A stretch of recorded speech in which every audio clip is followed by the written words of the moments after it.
Bonjour à toutes et tous, vous écoutez First Print, votre podcast comics préféré pour un nouveau numéro du Front Page, qui est votre revue d'actualité spécialisée sur le monde des comics et de leurs adaptations.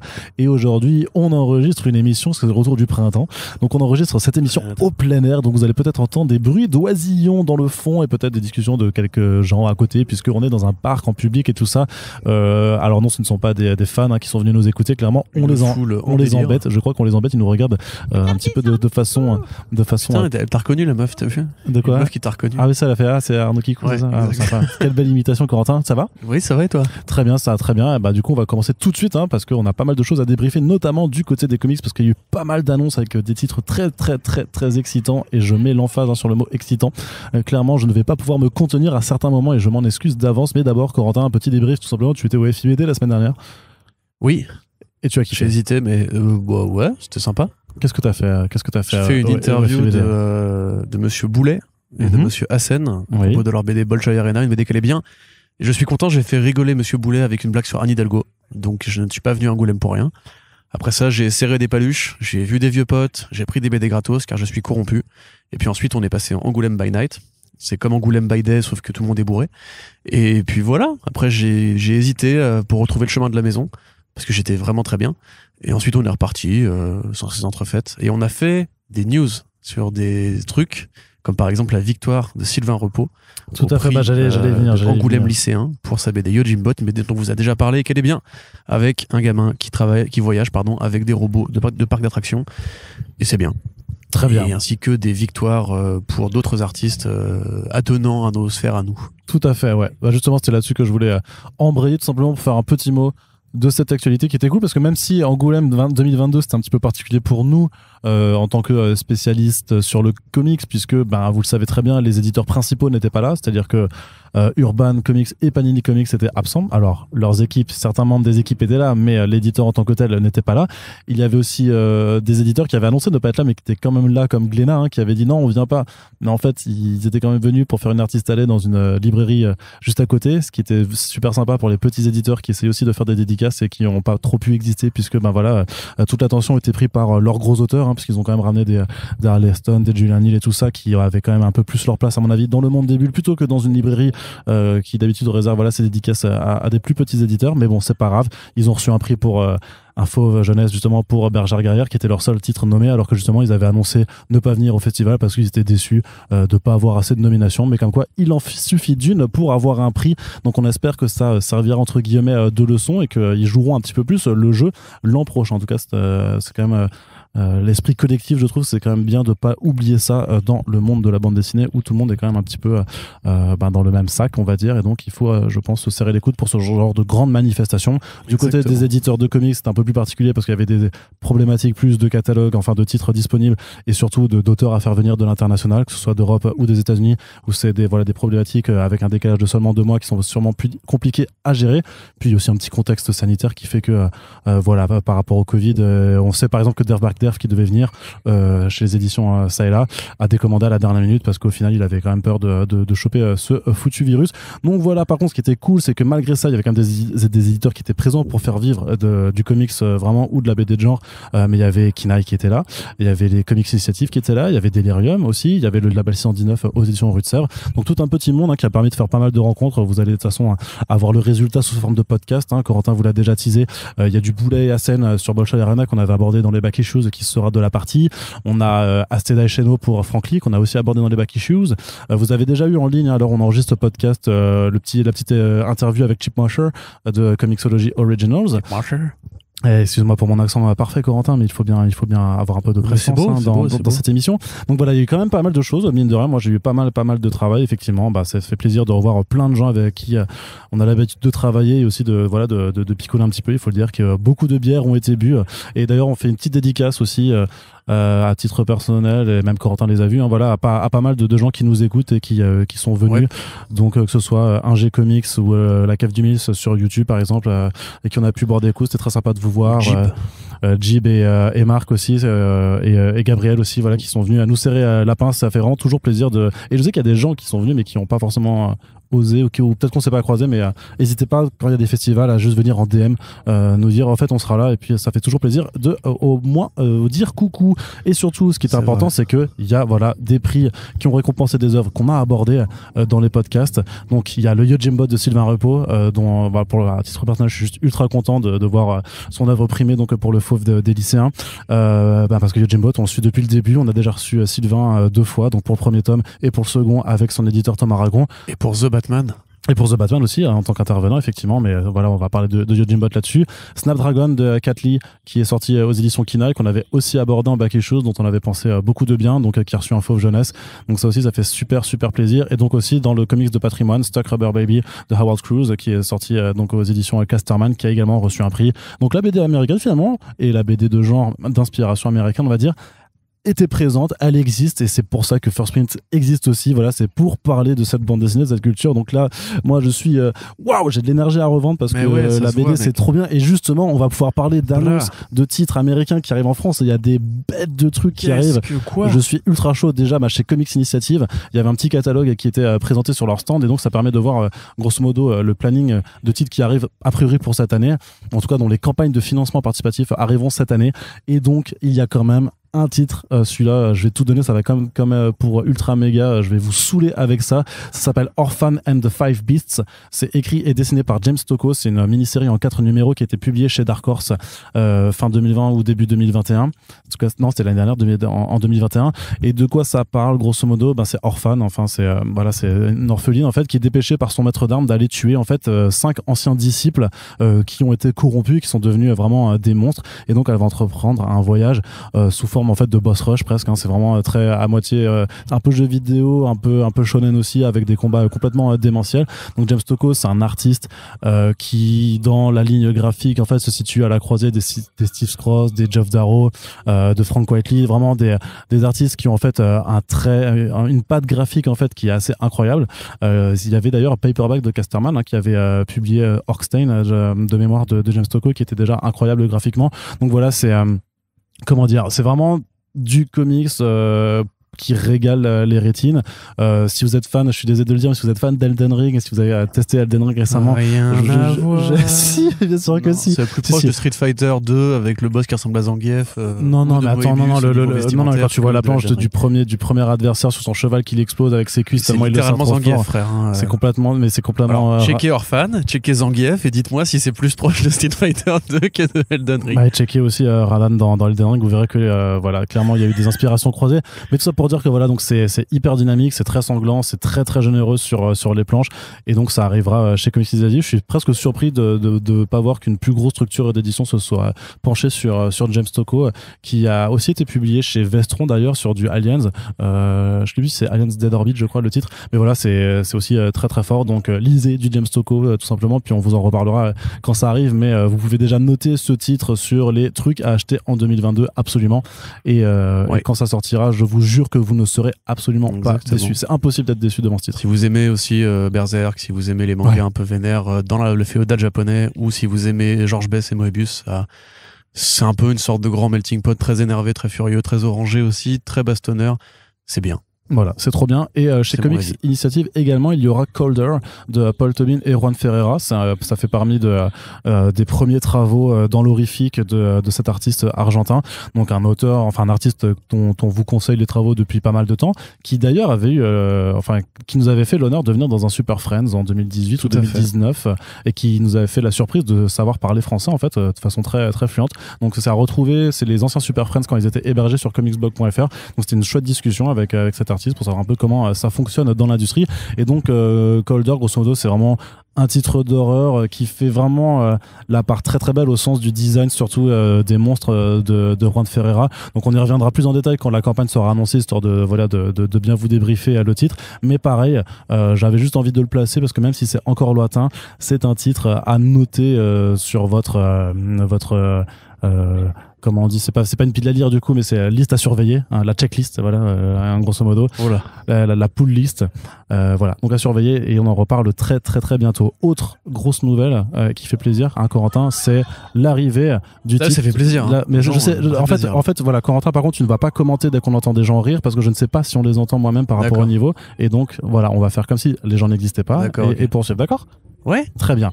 Alors du coup, je disais November de Matt Fraction et Elsa Chartier qui arrive en 2 volumes aux éditions Sarbacane. C'est pas le feu, ça ? Si, c'est complètement le feu. C'est un grand incendie. Cherchez l'extincteur vite. Oui, oh là là, je brûle la moquette. Ouais, donc November, effectivement, c'est une série de 4 romans graphiques aux États-Unis publiés chez Image Comics sur 4 points de vue, on va dire, d'une enquête urbaine, avec différents personnages féminins qui sont tous fédérés par un personnage masculin très mystérieux, qui parle un peu de violence policière, qui parle d'enlèvement, qui en filigrane parle aussi de patriarcat et de la dangerosité du milieu urbain justement pour les femmes de ce monde. C'est vachement bien fait. C'est donc Chartier qui reprend, on va dire, beaucoup des éclairages d'Eduardo Risso, avec les couleurs très descendues de Matt Hollingsworth et des références au découpage de David Mazzucchelli. Donc c'est très labyrinthique comme toutes les œuvres de Fraction. C'est très compliqué de savoir exactement où on se situe, quand on se situe. Il faut le lire en entier pour vraiment ensuite le relire et comprendre qui était là à tel moment, etc. C'est très très beau, c'est très très bien fait. C'est fait partie pour moi des meilleurs trucs qu'a fait Chartier en termes de dessin. Comme on l'a déjà dit, son style ne cesse d'évoluer de génération en génération, et j'ai très hâte de voir son roman graphique de Inktober pour voir un nouveau palier de... c'est encore différent. Hein. Ouais, c'est très minimaliste, c'est très mignon, c'est plus mignolesque, j'ai l'impression, sur ce coup-là. Ouais, pourquoi pas, ouais. De ce que j'ai vu en tout cas. Ouais, moi je l'ai lu, donc c'est bien, je suis content pour toi. Te le dire. Tu es implanté dans l'industrie. Tout à fait. Et du coup voilà, c'est cool parce que Sarbacane effectivement va faire une seule édition, 2 éditions du coup, qui vont regrouper 2 romans graphiques à chaque fois pour 24€. On savait pas trop qui allait récupérer ce projet, quand même porté par une artiste qui est très connue en France et qui est très populaire au sein des fans de comics français. Donc c'était assez curieux que ça ait mis même aussi longtemps en fait. Mais parce que le nom de Matt Fraction au final a pas réussi forcément à s'implanter. Hein. Non, oui, on sait que Sex Criminals était une sorte d'échec. Enfin, par rapport à ce qu'ils ont payé pour l'avoir, c'était un peu décevant. Mais je sais pas d'ailleurs, faudra qu'on voit avec Sarbacane combien ils l'ont payé ce coup-ci. Mais tel quel, en tout cas, c'est une très bonne BD. On vous en reparlera quand ça sortira en kiosque, en librairie. En librairie, ouais. Mais moi en tout cas j'ai beaucoup aimé, j'ai même réussi à évangéliser pas mal de monde autour de moi à lire cette BD, dont mon pote Renaud et ma copine Océane qui ont bien aimé. Donc, mais de toute façon, assez équivoque, hein, de toute façon, qu'on a relayé l'actualité sur comicsblog.fr, c'est en tout cas sur certains réseaux sociaux, c'est quelque chose qui fonctionne très bien en fait, et qui fonctionne mieux en tout cas par rapport au nombre de likes et de partages en fait, qui fonctionne plus que parfois des annonces des trucs liés à des projets beaucoup plus importants, que ce soit cinéma ou télévision. À mon avis c'est parce que c'est Elsa qu'elle a vraiment ce côté. C'est pas juste parce que c'est une artiste française, tu vois, il y a des artistes français comme Geoff ou même Julien Gonarbert ou quoi, tu vois, qui sont connus et que les gens identifient, etc. Mais elle a vraiment ce côté star power assez énervé. Là, la collaboration avec Tom King aussi l'a mis un peu en avant. Sa chaîne YouTube, quand même, qui est vraiment géniale et qui, d'ailleurs, on vous la conseille. Je pense qu'on l'a pas assez conseillé dans les podcasts. Si vous aimez justement comprendre comment marche un découpage, comment marche une séquentialité, elle fait un travail super bien pour défricher vraiment, oui, l'art narratif des comics et la construction d'une case et l'adaptation même d'un format à l'autre. Donc à mon avis, elle a vraiment ce côté. On l'avait déjà dit il y a quelques années. Enfin, comme moi, je l'avais dit que Elsa Chartier allait compter à un moment donné. Et déjà, maintenant, là, on voit déjà que c'est le cas ouais. en fait. Quand Tom King te propose un projet, et c'est quand même pas n'importe qui actuellement sur la scène des comics modernes, et Matt Fraction aussi, même si aux États-Unis il est beaucoup plus gros qu'en France. Aux États-Unis, c'est vraiment une des références du comics indé moderne. Donc, c'est super cool. Et je vous dis, lisez ça si vous aimez la BD. Ouais, November, donc ça arrivera. Le premier tome est en juin, arrive en juin, donc mine de rien, ça arrive relativement rapidement. Et en tout cas, je trouve que c'est vraiment un très bon choix, par contre, d'avoir voulu compiler 2 albums, parce qu'en 4, je pense que ça aurait été plus compliqué à proposer, mais là, t'as quand même une forme de mini-série en 2 tomes qui seront un peu plus épais, quoi. Donc ce sera vraiment, je pense que c'est, franchement, on t'aurait pu le faire en intégrale aussi, à la limite, compiler les 4, mais je me dis que le 2 ça permet de couper un petit peu la part en 2 de façon idéale pour donner. Et puis le chapitrage des tomes est très important aussi, parce que c'est vraiment une BD à suspense où tu demandes comment ça va avancer ensuite et tout. Donc en intégrale, ça a peut-être été un peu trop d'un coup. Ouais. Très bien. Donc on vous en reparle dès que ça arrive. Autre news importante, hein, qui est arrivée pendant le FIBD, c'est pour ça aussi que j'étais très content de ce festival, c'est parce qu'en fait il y avait de l'actualité à créer, et que malgré les années, c'est toujours quelque chose qui moi me passionne, de pouvoir toujours apprendre faire apprendre, relayer. Je trouve plus mes mots. Qu'est-ce que tu cherches? Faire découvrir des choses, enfin juste être le vecteur de l'information en fait, tout simplement. C'est des choses que moi-même je savais pas. Donc notamment le fait que Delcourt a signé un contrat important avec Comixology Originals pour apporter leurs titres en VF. Et alors si vous écoutez le podcast qui est sorti avec Chip Mosher, vous voyez qu'il le dit au départ, et le truc c'est qu'il le dit en fait au moment où en fait le communiqué de presse avait été sorti aux États-Unis, mais moi je n'étais pas au courant, et parce qu'il venait juste de le faire quoi.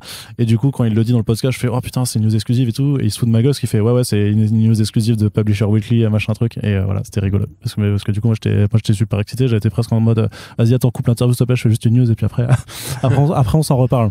Le vorace. mais donc qu'est-ce que je veux dire, ouais, donc voilà, c'est plutôt cool parce que Comixology Originals depuis 2018 en fait propose des titres en creator owned, c'est-à-dire qu'au départ en fait c'était surtout ils avaient un partenariat avec Marvel, avec quelques gros éditeurs américains pour proposer des titres qui étaient exclusifs à cette branche donc de Comixology, qui est donc voilà la plateforme numéro 1 de lecture de comics en numérique, qui est une propriété d'Amazon et qui a quand même subi quelques contre-coups depuis que la plateforme a complètement été intégrée à Amazon. Alors ça ils voulaient pas en discuter dans l'interview, et même en off en fait il dit juste t'inquiète pas, c'est compliqué mais ça va s'améliorer, donc on espère que ça va s'améliorer parce qu'effectivement l'expérience utilisateur depuis quelques semaines elle est quand même devenue assez compliquée, même si on finit par se faire à tout. Et donc parmi les titres en creator owned, il y a déjà 6 premiers titres qui ont été annoncés comme faisant partie de la première vague à venir chez Delcourt, qui a donc vraiment un droit en fait de publication pour la France, mais aussi pour être en fait les gérants des droits pour d'autres langues. C'est-à-dire qu'en fait, Comixology a délégué à Delcourt le soin que s'il doit y avoir une édition en espagnol, en italien ou en allemand, ce sera à Delcourt en fait sur le territoire européen de s'en occuper. En fait, ils deviennent vraiment les gérants des droits d'adaptation pour tout ce qui est langage non anglophone. Donc c'est plutôt intéressant de les voir avoir une position aussi importante, mais j'imagine que ça leur permet de déléguer un petit peu le travail. Et donc pourquoi c'est intéressant? Parce que Comixology, donc je le disais, Comixology Originals, il y a des auteurs de gros noms qui ont signé récemment. Il y a Scott Snyder qui a quand même fait un deal avec 8 titres, et certains avec Francesco Francavilla, avec Francis Manapul, tout la lotte. Il y a Jeff Lemire et Jock qui ont signé Snow Angels, dont vous avez déjà parlé. Il y a Chip Zdarsky aussi qui fait pas mal de choses. Et donc, quels sont les premiers titres qui ont été annoncés? Donc forcément, il y a du Scott Snyder, puisque Delcourt s'est placé comme le nouvel éditeur du Scott Snyder en indépendant. Ils ont publié Undiscovered Country, ils publient Noctera, et donc là forcément ils allaient publier les premiers titres de Scott Snyder. Moi j'aurais pas forcément misé sur le premier c'était évident, le We Have Demons de Greg Capullo, mais après le deuxième qu'ils annoncent c'est le Canary de Dan Panosian, qui est donc une sorte de western horrifique dans lequel en fait les habitants d'une ville minière en 1891 en fait il y a la mine du village qui s'effondre, et parce que à l'intérieur tout au tréfonds, dans le résumé ils mettent 666 mètres sous terre. Je trouve que c'est pas ça fait un peu pitié par contre, tu vois, mais voilà, qu'il y a une substance bizarre qui se tapit, et donc voilà, western d'horreur très inspiré par Lovecraft. Ce titre en fait a pas encore été publié, donc on peut pas vous dire si c'est joli ou je sais pas quoi. Après Dan Panosian c'est pas un artiste, de toute façon, tous les artistes qui bossent avec Scott Snyder sur ces titres là ils sont doués, donc ça devrait être intéressant, mais clairement tu vois c'est les 2 titres horrifiques qu'ils ont préféré faire en avant, parce que j'imagine que c'est un peu plus dans la continuité de Noctera notamment, tu vois. Et puis Capullo c'est une vedette en France aussi, d'ailleurs on pourrait se poser la question de pourquoi un jour, mais il dessine bien Capullo. We Have Demons c'est pas incroyable quand même. Après c'est toujours moins foutre que Death Metal, franchement. Enfin, c'est mieux que Tony Daniel, on est d'accord. Forcément, si tu nivelles comme ça. Il n'y a pas de doute à avoir là-dessus. Pour Panosian, voilà. Après, pour Zdarsky, je suis quand même plus content. Oui, alors attends. Oui, pardon, parce que tu veux qu'on débriefe déjà sur le premier projet. Tu vas plus vite, tu vas plus vite que la musique, sinon. D'accord, bon, voilà. We Have Demons, donc c'est l'histoire d'une adolescente qui découvre qu'il y a une société secrète, qui lutte pour le bien et le mal avec des démons, etc. Donc, c'est vraiment un récit d'horreur très conventionnel qui ressemble à beaucoup de trucs qui ont déjà été faits avant, qui a l'avantage d'avoir le nom de Greg Capullo, et pour ceux qui sont fans de style de dessin, un Capullo qui fait exactement ce qu'il faisait à l'époque de Batman. Après Capullo, c'est aussi normal de le voir mis en priorité chez Delcourt vu qu'ils ont Spawn. Donc, oui, puis c'est le couple Snyder-Capullo aussi qui est très connu, parce que ça a fait les choux gras de Urban Comics à une époque. C'était vraiment l'une des séries qui vendait le mieux. Je trouve ça tout à fait naturel qu'il commence par là. Après, effectivement, l'autre projet de mineurs souterrains, peut-être qu'il y a ils ont publié du Dan Panosian aussi. Ils connaissent son lectorat et qui savent qu'il y a un gros pôle de lecteurs de comics horreur en France. Ouais, mais après ils ont aussi publié du Dan Panosian aussi de leur côté, donc je pense qu'ils actent sur cette politique. Mais c'est vrai que moi j'aurais plus vu. Mais après ça défend peut-être que ça traduit en fait l'état d'avancement de chacun des projets, parce que même si Night of the Ghoul, tu vois, a eu son premier chapitre publié, ou peut-être plus d'ailleurs. Mais Francavilla c'est pas un rapide, c'est sûr. Ouais, c'est ça, tu vois, ou même le Clear de Francis Manapul, peut-être que ces projets-là sont pas assez avancés pour pouvoir se permettre de les publier le plus rapidement possible. Donc on commence par ceux qui sont le plus avancés. Ensuite effectivement effectivement, tu mentionnais le nom de Chip Zdarsky, parce que Chip Zdarsky aussi sera au programme, et Chip Zdarsky, c'est quand même le nom qui a réussi de mieux en mieux à s'implanter en France, et notamment grâce à ses travaux chez Marvel, mais bientôt aussi chez DC, parce qu'il reprend quand même le titre Batman après avoir proposé une mini-série Batman The Night, que moi j'aime pas trop, mais si ça fonctionne, c'est tant mieux. Et donc en fait, Chip Zdarsky il a sorti 2 titres. En tout cas, il y en a un qui s'appelle Afterlift avec Jason Lou, qui grosso modo est une histoire d'une meuf, une sorte de Uber en fait, qui voit son quotidien bouleversé le jour où en fait son chauffeur lui dit on va en enfer, littéralement. Donc voilà, ça part aussi dans un délire un petit peu fantastique, horreur. Et l'autre titre par contre, dont on avait aussi parlé, je pense, dans un front page, ça s'appelle The All-Nighter, un titre qui mélange des super-héros et des vampires, voilà, dont le pitch est peut-être moins intéressant, mais à voir, c'est aussi avec Jason Lou, donc en fait ils sortent 2 titres qui sont faits par la même équipe créative, donc pareil, t'as quand même une petite logique éditoriale derrière pour miser sur des noms, donc à voir. Après, est-ce que ça, je t'avoue que je suis pas allé les checker ceux-là au final pour l'instant. De quoi, les Afterlift et All-Nighter? Ouais, je t'avoue c'est très bien dans les 2 cas, c'est des bons projets. Afterlift, pardon, est peut-être un peu plus délirant. On est plus dans un Zdarsky qui s'amuse. Le concept donne, je pense, peut laisser le ton à la comédie, ouais. Il y a de la comédie, mais il y a aussi de la tension. Enfin, c'est une sorte de croisement entre le transporteur, on va dire, pour être très schématique. Vas-y, mais fais ta phrase marketing. C'est le croisement de transporteur et de l'exorciste. Je sais pas. C'est exactement ça. C'est vrai. Quel talent. Je suis vraiment un marketeur d'enfer. Tellement. Engagé ce monsieur pour faire de l'édition en France, messieurs. Vous voyez ce que vous ratez là. Et The All-Nighter, c'est vachement cool. En fait, ça prend plus le pari d'une série vraiment familiale, avec donc effectivement des vampires qui tiennent un All-Nighter, donc un diner en fait aux États-Unis, c'est une espèce de culture de sortes de bars, restaurants vous en avez vu dans plein de films. De toute façon, c'est les trucs qui sont généralement en bord de route où les chauffeurs s'arrêtent, c'est toujours ouvert, ils servent de la tarte avec la dame avec un tablier, voilà, avec un tablier qui fait Do you want a refill? Voilà, c'est ça, exactement comme dans la série Daredevil avec le Punisher qui veut toujours du café. Ouais, voilà. Et donc effectivement, c'est des vampires et donc ils tiennent ce truc-là pour rester ouvert la nuit, accueillir des clients et les bouffer. Et le plus jeune, enfin l'adolescent de la famille, lui, il se dit pourquoi est-ce qu'on pourrait pas se mêler à la population, et donc il se fait un costume parce qu'il est fan de super-héros. Et sa jeune sœur, qu'il aime bien, va être un peu son Robin. C'est super cool, c'est assez frais, c'est assez léger. C'est très bien dessiné. Moi, j'ai bien aimé ces 2 projets-là. Donc, pareil, je vous inciterai à les lire. Voilà. Et dans les 2 autres projets qui sont annoncés, c'est des projets un peu moins en vue par rapport au nom. Un peu moins en vue, pardon, du coup. Enfin, un peu plus, moins en vue, du coup. Ça s'annule. Mais qui mériteront certainement de l'attention. Donc, il y a 40 Seconds de Jeremy Hone et Christopher Mitton. Sachant que Mitton a aussi, je pense que le choix est logique parce que c'est quelqu'un qui dessine sur BPRD et sur Hellboy. Donc, là aussi, je pense qu'il y a une logique, en fait, de mettre un artiste déjà présent au catalogue Delcourt en avant. Oui. Qui a en fait un mélange de science-fiction et de fantasy, puisqu'en fait on suit une équipe de scientifiques qui traversent des mondes parallèles et qui se retrouvent en fait prise en chasse par une horde de créatures, et donc il va devoir leur échapper tout en passant d'une dimension à une autre. Donc je vous avoue que des dimensionnautes, voilà, que je ne connais pas, mais pourquoi pas le concept. Et par contre il y a aussi le Liebstrasse de Strasse. Ah voilà, je dis là, je peux le dire. Tu l'as vraiment fait. Là je peux le faire avec l'accent allemand, bien sûr. Arnaud est allemand, sachez-le. Je suis pas allemand, je suis alsacien, mais c'est presque pareil. Donc de Greg Lockhart et Tim Fish, qui est super intéressant puisqu'en fait ça raconte l'histoire d'une romance en fait entre 2 hommes, mais dans l'Allemagne nazie.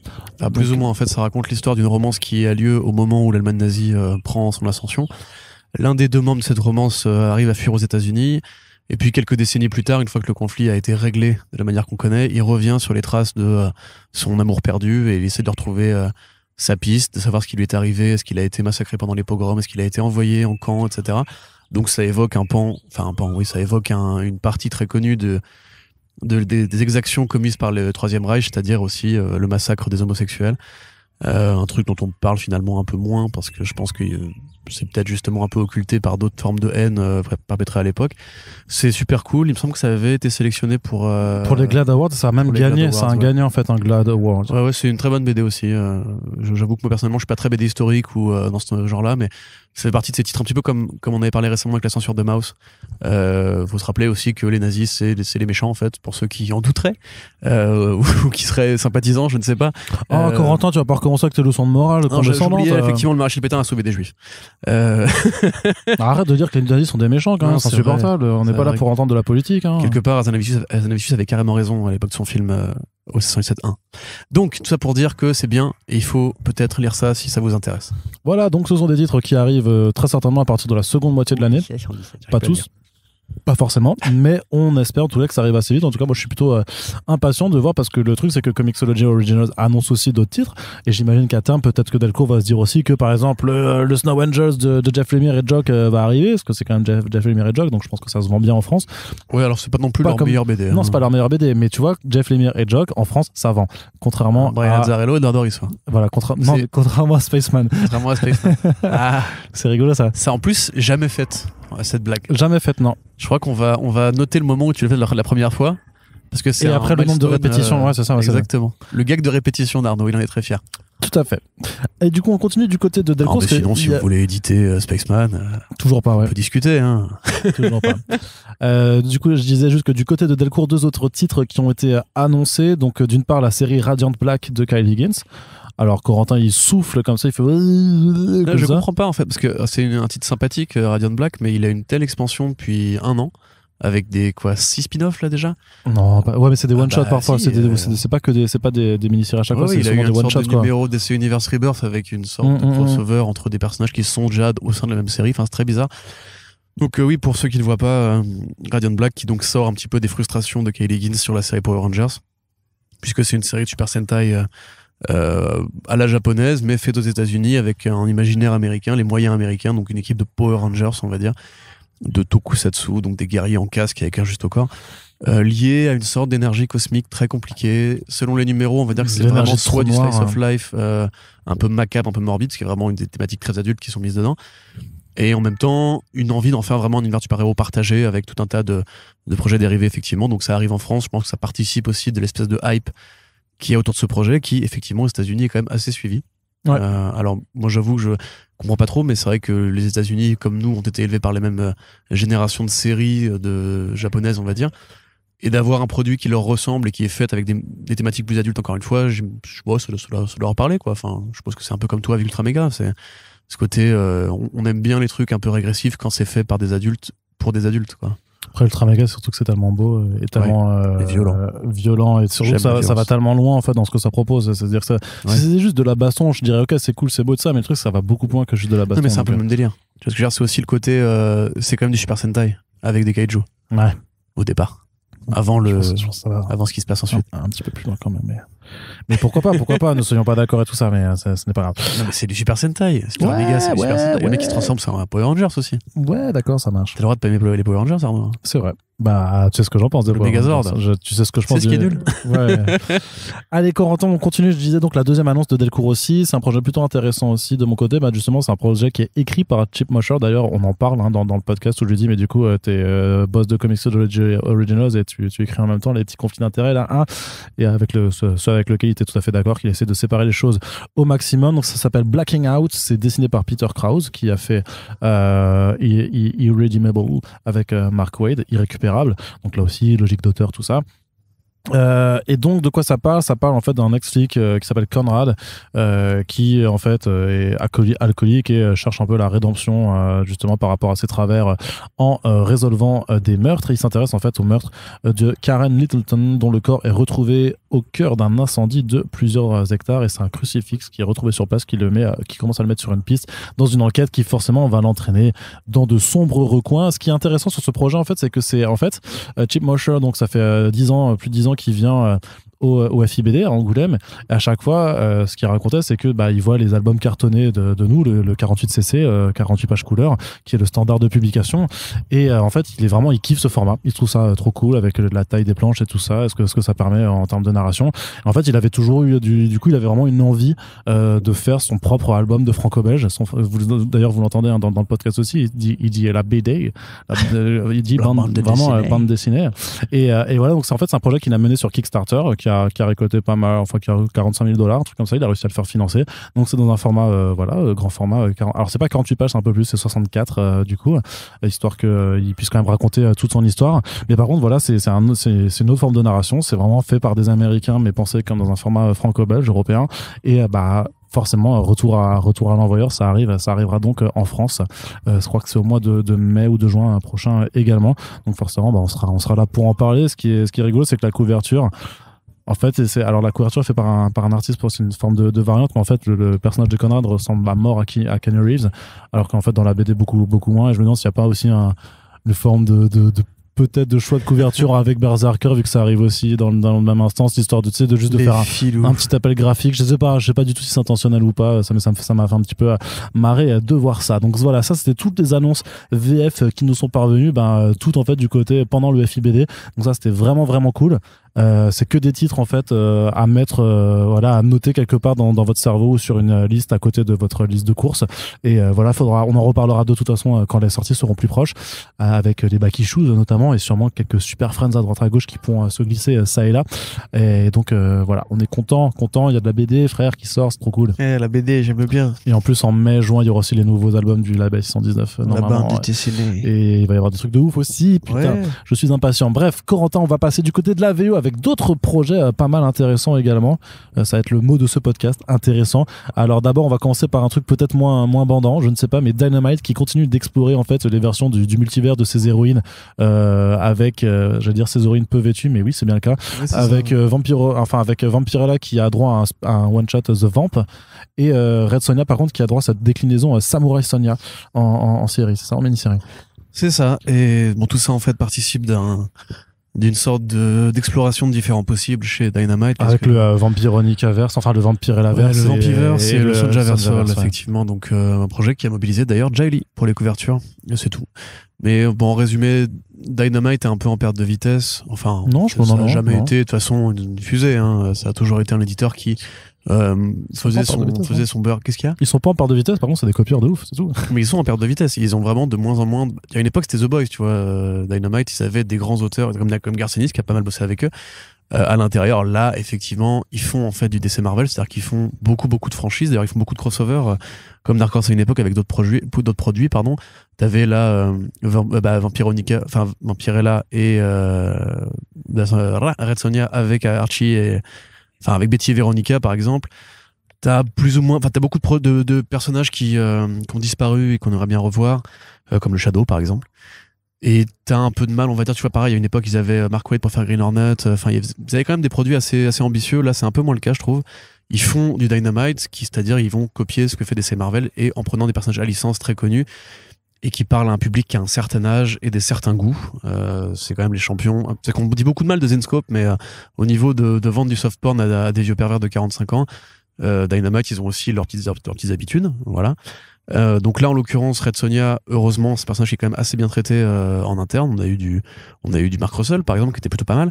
Vampirella, c'est un peu moins vrai. Il y a Christopher Priest qui est toujours là, mais au niveau graphique, c'est vraiment pas beau. Et ce run-là continue d'ailleurs. Et ils se sont dit, écoute, puisque justement ces deux personnages-là sont devenus un peu par défaut nos deux icônes principales, on va faire ce que font DC Marvel, c'est-à-dire qu'on va faire du Spider-Verse, on va faire du Secret Wars, on va faire en fait des versions multivers de ces héroïnes-là dans 2 mini-séries, donc Sonjaversal et Vampiverse, qui sont 2 mini-séries totalement inintéressantes. Et dont le but est simplement en fait de montrer, voilà, et si Vampirella, en fait, il y avait une version pulp de Vampirella, ou alors une version Mad Max de Vampirella, une version Seconde Guerre mondiale de Vampirella, une version c'est même comme ce que fait Todd McFarlane avec The Scorch, tu vois, au final. Oui, c'est ça, c'est un peu, je pense, une sorte de bouée de sauvetage quand les auteurs ont un peu moins d'idées, parce que c'est ludique d'imaginer des versions parallèles. Chaque nouveau numéro et la possibilité d'une surprise en mode dis donc j'avais pas vu ça, etc. Et quelque part voilà, c'est pas c'est vieux comme les comics de super-héros, c'est Crisis on Earth 2, c'est Flash of Two Worlds, c'est Crisis 1, c'est Crisis 2, etc. Enfin voilà, donc grosso modo ils le font mais avec un peu de retard, comme ils avaient déjà fait Dynamite pour le Marvel Zombies, Dynamite qui est un plagiat honteux mais pur et simple, de Deceased et Marvel Zombie. Donc, en l'occurrence, ils font 2 spin-offs, on va dire, de ce projet-là. L'un qui est vraiment très frontal, puisque c'est The Vamp, donc il y a un one-shot qui prend la Vampirella des années 30, une Vampirella qui est plus vêtue, donc t'es content, qui est un peu une exploratrice, aventurière, un peu à la Doc Savage, un peu à la Indiana Jones, et aussi justement un peu à la Agent Carter, parce que ça reste une nana dans un milieu très patriarcal, enfin un monde très patriarcal et tout, donc faut voir comment est-ce qu'ils le traitent. Pour faire de l'aventure pulp, quoi. Pour faire de l'aventure pulp, c'est littéralement les années 30, c'est littéralement inspiré par la fiction pulp, sauf que ce n'est qu'un one-shot, alors que Samurai Sonja, c'est une mini-série qui, a priori, alors dans mon souvenir, parce que j'ai pas lu tout Sonjaversal non plus, mais c'est pas directement un spin-off de Sonjaversal, mais ça part de l'idée qu'il y a un multivers de Red Sonja. Et donc, partant de là, on peut faire une Sonja Samurai, sauf que c'est une Sonja Samurai qui n'a pas le costume de Red Sonja, qui n'est pas rousse, qui n'est pas une barbaresque, puisque c'est une samouraï, par définition, dans un Japon féodal de cartes postales, très fantasmé, avec des oni, avec tous les, voilà, ce que vous pouvez imaginer. Ça, on aime ça. Hein ? On aime ça. Bah, pas forcément, non. Bah, Demon Days, c'était cool. Oui, Demon Days, mais Demon Days c'était fait par des artistes qui avaient. Enfin, bref. Le mec. On va dire que moi, si tu veux, de base, je me dis pourquoi ne pas créer un personnage original, mais il faut dire que Dynamite ne crée pas souvent des personnages originaux. Ça n'a pas un rapport immédiat avec Red Sonja en vérité, donc c'est juste pour la marque. Évidemment, elle a la petite cotte de maille sous l'armure de samouraï pour dire mais c'est quand même un peu Sonja, tu vois. Et en vrai, voilà, si on pourrait juste virer le Sonja du titre, ce serait samouraï point, et ce serait l'histoire d'une meuf samouraï qui va combattre des démons pour sauver l'honneur de sa famille ou je ne sais pas quoi.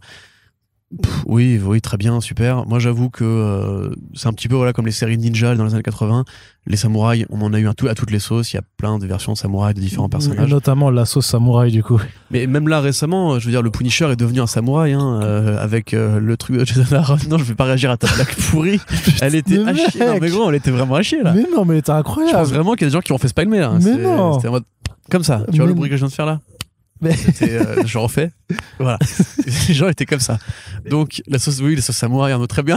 Je goûte à la plaisanterie comme la sauce samouraï. Donc, c'était nul dans tous les cas. Cette news est ta blague. Bon, bah, c'est la fin de ce podcast. Voilà, merci de nous avoir écoutés. Ciao. C'est super récent. Elle était vachement bien. Elle était vachement bien. Elle était vachement bien amenée. Elle était vachement bien amenée. Bah non, du coup, elle pique un peu. Elle était onctueuse. Elle pique. Corentin, on continue justement. Tu mentionnais Jay Lee sur les couvertures de Dynamite avant, mais justement, Jay Lee fait un truc qui s'appelle Seven Sons, qui avait été annoncé il y a déjà 3 ans, mais qui arrive finalement quand même en juin 2022. T'as dit qu'il était annoncé quand? En 2019, non? Non, c'était l'année dernière. Ah, d'accord, il me semblait que... Ouais, il avait annoncé ça comme un roman graphique, et finalement ce sera une mini-série chez Image Comics. J'avais le souvenir que c'était vachement plus lointain, mais ok, tant mieux. Bah tant mieux, il a mis moins de temps. Il était avec 2 scénaristes, j'ai oublié un peu leur nom, mais voilà. Donc quand c'était annoncé, en fait, la grosse annonce, c'était pas Jay Lee revient pour faire un roman graphique, la grosse annonce, c'était Jay Lee revient, et regardez, il y a des NFT, c'est trop bien frérot, on va pouvoir payer pour des JPEG, et ensuite les minter, et gagner de l'argent, des Ethereum, etc., et plein de trucs de merde qui veulent rien dire. Mais finalement, Jay Lee, après avoir fait de l'argent grâce à ses NFT, il s'est dit bon, je vais quand même faire un comics parce que je m'ennuie en ce moment, je gagne pas beaucoup d'argent pour mes variantes, c'est faux, il est très très bien payé. Et donc il va refaire la séquentialité à l'ancienne avec des planches intérieures. Rends-toi compte, Jay Lee qui fait des planches intérieures. Donc Jay Lee, artiste qu'on va dire prodige, ça dépend vraiment parce que beaucoup de gens détestent son style, qui avait travaillé chez DC, notamment pour Before Watchmen, Ozymandias, et sur la série Batman Superman des New 52. Voilà, qui a un trait très particulier, qui est très beaucoup avec la symétrie, avec des formes de visage très nues, très froides, des personnages très expressifs. D'aucuns disent un style un peu émo, d'ailleurs. Mais qui a fait un énorme Inhumans avec oui, Jen c'est vrai, Kidd. tout à fait, ouais, carrément. Mais ça, c'était un petit peu l'un de ses... c'est Marvel Knights, pour le coup, ouais. Et donc là, il revient pour une histoire sur Jésus. Donc Jésus, dans le présent, il se réveille, il se dit... Waouh, je suis Jésus. Et c'est la merde, frérot, parce que les catholiques, ils veulent le récupérer, un peu comme dans Preacher. Et du coup, il s'enfuit, et le pitch marketing, c'est le Da Vinci Code meets le fugitif. Waouh. Donc voilà, t'imagines, je sais pas, Harrison Ford qui joue Jésus et qui est poursuivi par Satan, qui sera joué par Tommy Lee Jones, et ce sera probablement très bien. Je suis sûr qu'il y a des gens, il y a des producteurs qui s'écoutent qui ont fait très bonne idée. C'est pas quoi ça. Et après, le travail graphique est toujours aussi joli. Les premières planches qui sont arrivées montrent qu'il a rien perdu de son coup de crayon légendaire. Moi, j'avoue que j'aime bien Jay Lee, son style en intérieur me plaît, sur les couvertures beaucoup moins, parce qu'on l'a tellement vu sur les couvertures, notamment chez Dynamite, ça a été un très très très gros fournisseur. Je crois qu'ils lui ont payé au moins 3 maisons et 3 vacances au ski. Donc, quelque part, s'il revient faire de la BD plutôt que des NFT, moi je suis content. Après le synopsis, oui, voilà, Jésus qui revient. Je sais pas, on a eu American Jesus, on a eu Preacher, on a eu plein d'histoires avec Jésus aux États-Unis. Punk Rock Jesus. Punk Rock Jesus, effectivement. Le retour du Messie, littéralement. Beaucoup de trucs des années 90 aussi, même du Spawn, quelque part, avec les anges et les démons et tout ça. Donc, non, Ange et démons, justement, c'est Dan Brown, du Da Vinci Code, donc ça marche très bien aussi. Second Coming, tu l'as cité? Le retour du Messie, c'est là. Oui, d'accord, c'est ça, le titre français, oui, ok. J'avais un petit doute. Très bien. Et effectivement, très bonne blague, Arnaud, sur Dan Brown. Voilà, merci, ça me fait plaisir. Après, il est vexé, le podcast n'avance plus. C'est ça. Très bien. En tout cas, on ira regarder ça chez Image Comics en juin. Et il y a aussi un autre projet un peu particulier qui s'appelle Headwound, qui est de Christian Ward, mais qui est produit par Oscar Isaac. C'est très curieux. Ouais. Quel est donc ce mystère? Alors, moi, j'avoue, j'ai découvert, alors que ça avait déjà été annoncé 2 fois, en 2020, lors d'une Comic-Con. Je sais pas exactement laquelle, parce que vraiment, il n'y a pas eu de Comic-Con en 2020, mais c'est ce que dit Bleeding Cool. Oscar Isaac était venu en invité. Il y avait eu des Comic-Con en ligne, donc c'est peut-être un truc comme ça. C'est peut-être ça, ouais. C'est peut-être pour ça que c'est passé à côté, parce qu'à l'époque, c'était compliqué de capter un truc dans le flux. Ouais. Donc, Oscar Isaac était venu, il avait dit voilà, je travaille sur un comics, ce sera un roman graphique, il va sortir bientôt.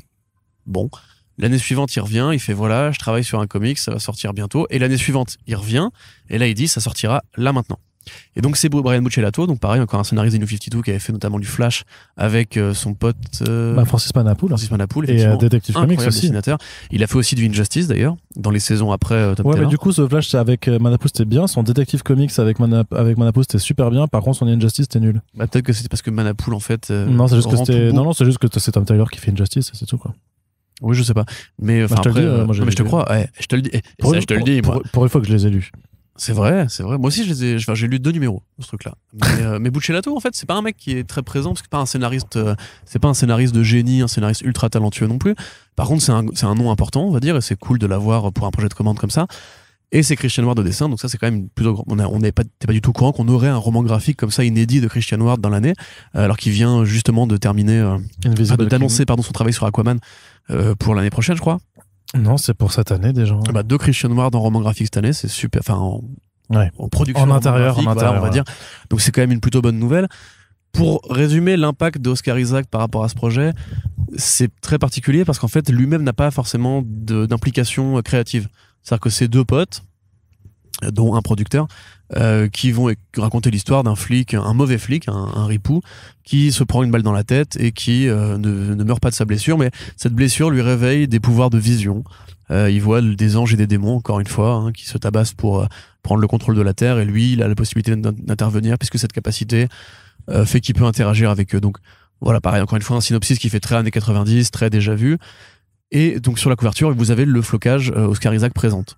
Alors pourquoi ? Parce qu'en fait, Oscar Isaac a déjà préempté les droits de cette BD pour l'adapter en série télé ou en film à terme. C'est juste ça, d'accord. Oh là voilà, là. avec sa boîte de production, Mad Gene. La douille. Donc l'idée, en fait, c'est ça qui est intéressant, c'est qu'Oscar Isaac, il est pas étranger au monde des comics. Il a fait Apocalypse, il va faire Moon Knight là, dans quelques jours. Il va adapter et produire le Ex Machina de Alex Garland de... Merde, je m'ai pas fait exprès. Comment s'appelle-t-il ? Brian Kevogan. Et il me semble que j'en oublie un, mais c'est pas grave. Donc grosso modo, voilà, il connaît les comics, il a probablement déjà lu des comics pour préparer ses rôles. Et à côté de ça, c'est un producteur qui veut s'émanciper de cette mécanique de studio, pour prendre son envol avec sa boîte de prod et faire des projets à lui, comme, encore une fois, le film Ex Machina qui s'appellera The Great Machine. Donc c'est quelque part assez intéressant de se dire qu'en fait, le mec aurait les moyens de faire produire un projet original, mais qui veut d'abord en faire une BD. Un peu comme Keanu Reeves avec Berserker, où j'imagine qu'il y a de toute façon, dès l'instant où il a créé Berserker, il a dû recevoir des coups de fil, ou alors peut-être que déjà lui-même avait pensé à faire une série télé ou un film avec ce concept. Oui, c'est sûr, c'est certain. Voilà, donc en fait, aujourd'hui à Hollywood, il vaut mieux faire une BD d'abord pour faciliter ensuite une mise en route d'une adaptation qui sera en fait un projet original qui a été pensé comme ça à la base, comme faisait Mark Millar avec Kick-Ass à l'époque, où il avait préparé Kick-Ass le film et la BD en même temps. Donc c'est quand même assez curieux. Moi je trouve ça quelque part un peu flatteur parce que tu dis que notre industrie quand même représente pas grand chose ni aux États-Unis ni en France en termes de parterre de consommateurs, ni forcément en termes de spectateurs potentiels, puisqu'en vrai t'as des BD que personne ne connaît qui sont adaptés et les films font des millions d'entrées. Mais il y a quand même ce côté, maintenant le comics c'est une sorte de sésame pour aller faire ouvrir la porte d'une discussion avec un projet, avec un producteur.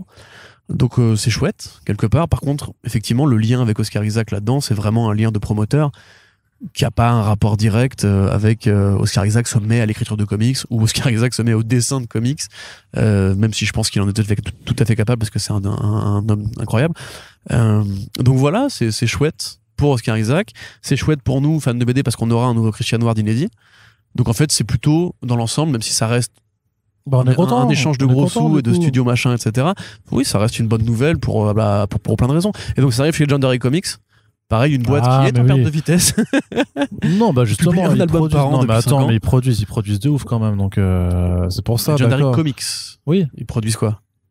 Justement des comics en rapport directement avec des grosses machines à fric au cinéma. Donc en fait non, mais en fait t'aurais commencé par ça, t'avais même plus besoin d'expliquer le lien de cause à effet, quoi. C'est ok, oui, c'est ce genre de projet qui, tu sais, ils avaient mis un projet aussi avec pour retracer l'histoire de la première boxeuse professionnelle là en Angleterre, il y a très longtemps, et du coup l'adaptation n'est toujours pas arrivée au final, mais c'était pareil, ça avait été mis en branle en fait en même temps ils avaient mis le comics en route pour ensuite avoir la série télé dans la foulée. Donc en fait ils fonctionnent beaucoup comme ça depuis pas mal de temps au final. Il n'y a toujours pas eu de film Holy Terror non plus.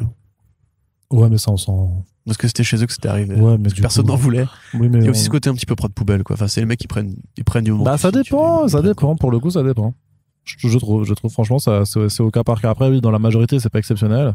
Genre les comics qui avaient accompagné le Godzilla de Gareth Evans. C'était horrible. Ouais, même récemment, ils en ont refait pour Godzilla vs Kong. Ouais. C'était affreux. Moi, je suis fan de Godzilla. Hein. Je peux dire, j'en ai lu des saloperies. Franchement, c'était le bas niveau, quoi. Ouais. Allez, on continue avec un titre qui arrive chez une toute petite maison d'édition américaine dont on n'a pas l'habitude de beaucoup parler parce qu'en général, ça arrive jamais en France. Mais là, il y a quand même...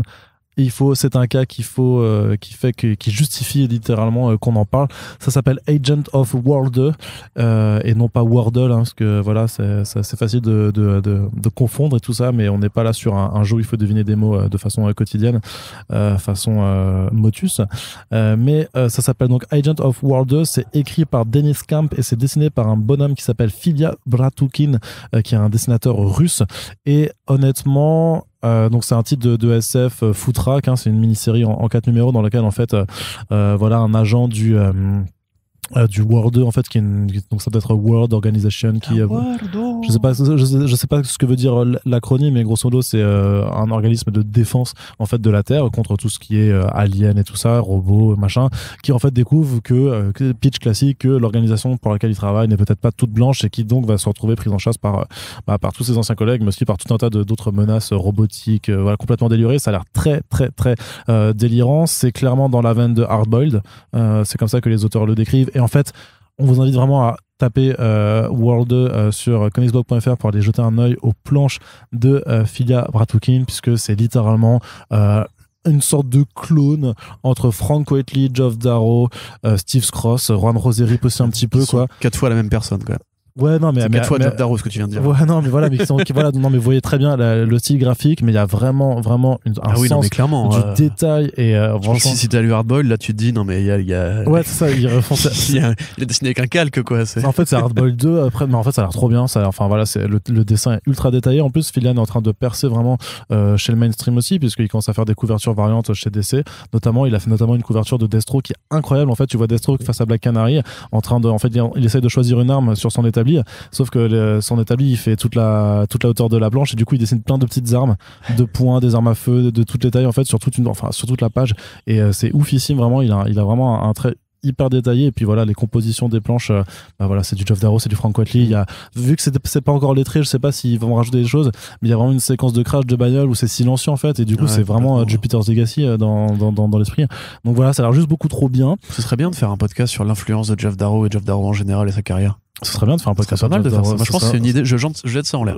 Tu le jettes pas trop loin non plus, parce que sinon ça va mettre du temps à retomber. Mais oui, bien sûr. Oh là, tu fais du teasing comme ça. Mais du coup, ça a l'air trop bien. Je suis assez content. Effectivement, j'aime beaucoup les héritiers qui assument de Geoff Darrow. Mais ils sont pas si nombreux que ça en plus. Hein, en vrai, ils sont assez nombreux. Si un jour le truc retombe, du coup, ce que je viens de lancer en l'air là, on pourra en parler. J'ai fait une petite liste, mais là, t'en as une dizaine au moins. C'est peut-être dans ces eaux-là. Ouais, par contre, là, on est vraiment sur un truc très, très, très revendiqué, quoi. Ouais. C'est même au niveau justement des détails de câblage et d'explosion des têtes, ça c'est vraiment. De toute façon, Dennis Camp le dit hein, dans l'interview qu'il a donné, il fait oui, on voulait se faire un petit délire à la Hardboiled, donc l'influence est assumée dès le départ, et puis du coup. Avec plaisir, du coup, Denis qui m'a contacté après l'article que j'ai fait, il m'a dit si tu veux une preview lettrée pour ton site et tout, n'hésite pas, machin. On est chaud, je dis bien sûr qu'on est chaud, mon gars, et peut-être qu'on va même faire un podcast à la fin. aussi bien une copie dédicacée pour le poteau Corentin qui n'a pas la chance d'être là au podcast. Ah, mais si. Enfin, non, parce que faudrait aller aux États-Unis pour ça, mais en fait. Oui, on a la Poste en France. C'est vrai que ça marche. Franchement, la Poste, c'est pas mal. Je sais pas si tu connais. Ça dépend. Ça dépend des jours. Hein. Franchement, ça dépend ça dépend de ce que tu te fais envoyer. Enfin bref, voilà, c'est un projet ultra excitant qui pour moi sera très certainement. J'espère. On verra ce que ça raconte, mais pour moi, ça peut déjà figurer dans le top des comics indés de l'année. Mais il y en a un autre forcément qui va aussi figurer dans le top immédiatement. Attends, sachant que aussi c'est l'année du retour de Geoff Darrow. Oui, non, mais il y a tellement de trucs. C'est merveilleux. Quand même. Non, mais c'est ouf. Normalement, il y a le retour d'Ultra Mega aussi. Et en plus, il y a un autre pote de Geoff Darrow qui revient. Ouais. Je te fais une transition là. Yes, mais c'est ça. C'est Daniel Warren Johnson qui vient d'annoncer son nouveau titre chez Image Comics. Ça s'appelle Do a Power Bomb. Ça se passe dans le milieu du catch. C'est une catcheuse en fait qui est la fille du coup d'une grande catcheuse qui est plutôt en formation. Et d'un coup, il y a un nécromancien qui dit faut que tu viennes participer au tournoi de catch le plus mortel. Écoutez, je vais pas la faire en 100 et en 1000. Ça va être trop bien. C'est tout. Achetez cette merde. C'est pas possible. Ça va être Mais non, mais franchement, je suis désolé. Franchement, j'étais ça, putain.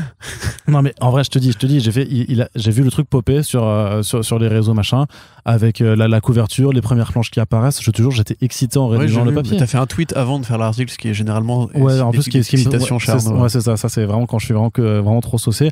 Et ouais, enfin, je suis trop. De toute façon, le catch, c'est la vie. Non, mais déjà c'est la vie, mais je veux dire c'est naturel en fait. On sait très bien que Daniel Warren Johnson aime le catch. Ah bah oui, dans Beta Ray Bill il fait des mouvements de catch. Exactement. donc voilà, il y a quelque chose de l'imaginaire de toute façon du catch aussi est très empreint de culture pop et de culture comics. Hein. Regardez Mutafukaz aussi là-dedans, ça a toujours été en adéquation totale. Et puis c'est Warren Johnson donc qui dessine aussi, donc ça va forcément être incroyable en termes de mise en scène. Le type est généreux et c'est le roi du découpage et de la séquentialité. Je suis chaud, je suis juste chaud, complètement. Chaud. Plus un tournoi de catch aux enfers, c'est ça? Bah on verra, c'est un tournoi. Je sais pas si c'est aux enfers ou si c'est un peu à la DBZ quoi. C'est genre le tournoi ultra dimensionnel machin avec plein de créatures mystiques et tout, non? Parce que du coup s'il y a des dinosaures catcheurs. Je sais pas s'il y a des kaiju catcheurs. Là, en plus, je brûle le comic shop et je ne laisse que ce stand en vie. Les gens n'achètent que ça. Enfin voilà, de toute façon, on va vous bassiner là-dessus. Bah oui. Ne vous inquiétez pas. D'ailleurs, Warren Johnson qui va faire la Justice League Dinosaure bientôt aussi, ça va être trop bien. Quelle belle année. Oui, mais c'est pas lui qui dessine, donc c'est pas pareil. Non, on s'en fout, c'est une belle année qui arrive. Je suis content. C'est vrai. C'est vrai qu'il y a plein de choses en fait qui arrivent, qui ont l'air super cool. Allez, du côté des mainstream, Corentin, autre projet curieux, c'est Gail Simon qui revient chez Marvel avec Phil Noto pour nous faire un titre Jessica Jones, mais qui s'appelle The Variant, donc qui pareil embrasse tout l'aspect multivers que Marvel essaie vraiment de pousser à aller jusqu'à l'écœurement avec What If Miles Morales, avec le Gwenverse, ce genre de croutonnerie. Mais là c'est peut-être plus intéressant. Oui, c'est plus intéressant, non. Sur le papier ça n'a pas l'air plus intéressant, mais ce qui est intéressant c'est l'équipe créative puisque c'est Gail Simon et c'est Phil Noto. Effectivement, comme on vient d'en parler pour Sonja Verso et pour Vampirverse, il y a vraiment une sorte de retour un peu nauséeux, je trouve, justement du concept de multivers, de versions parallèles, machin, etc. T'as envie de dire, ok, j'ai compris, il y a des dimensions parallèles, il y a des versions parallèles des personnages. Ok, les gars, qu'est-ce qu'on raconte avec ça? Et justement, Gail Simon propose un personnage qui est peu vu, qui est peu mis en avant, qui est Jessica Jones, qui est un personnage qui est super intéressant, créé par Bendis pour la série Alias, qui est considérée comme l'un des meilleurs boulots de Bendis chez Marvel. Point. Et qu'on n'a pas beaucoup vu finalement récemment. Elle a eu une très bonne série par Kelly Thompson qui fait partie des meilleurs projets de Kelly Thompson. Tu vois, je peux dire du bien de Kelly Thompson des fois. Ça fait plaisir. Et elle a eu aussi une série numérique, je crois, récemment, à l'époque de leur petite mini en 3 là, pour Marvel Unlimited, je crois d'ailleurs.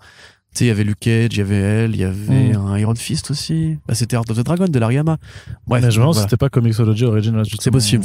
Plutôt. Mais du coup, personnage qu'on n'a pas beaucoup vu et qui a peu eu l'occasion de s'exprimer par rapport au multivers. Ce qui est cool, c'est que ce n'est pas une super-héroïne.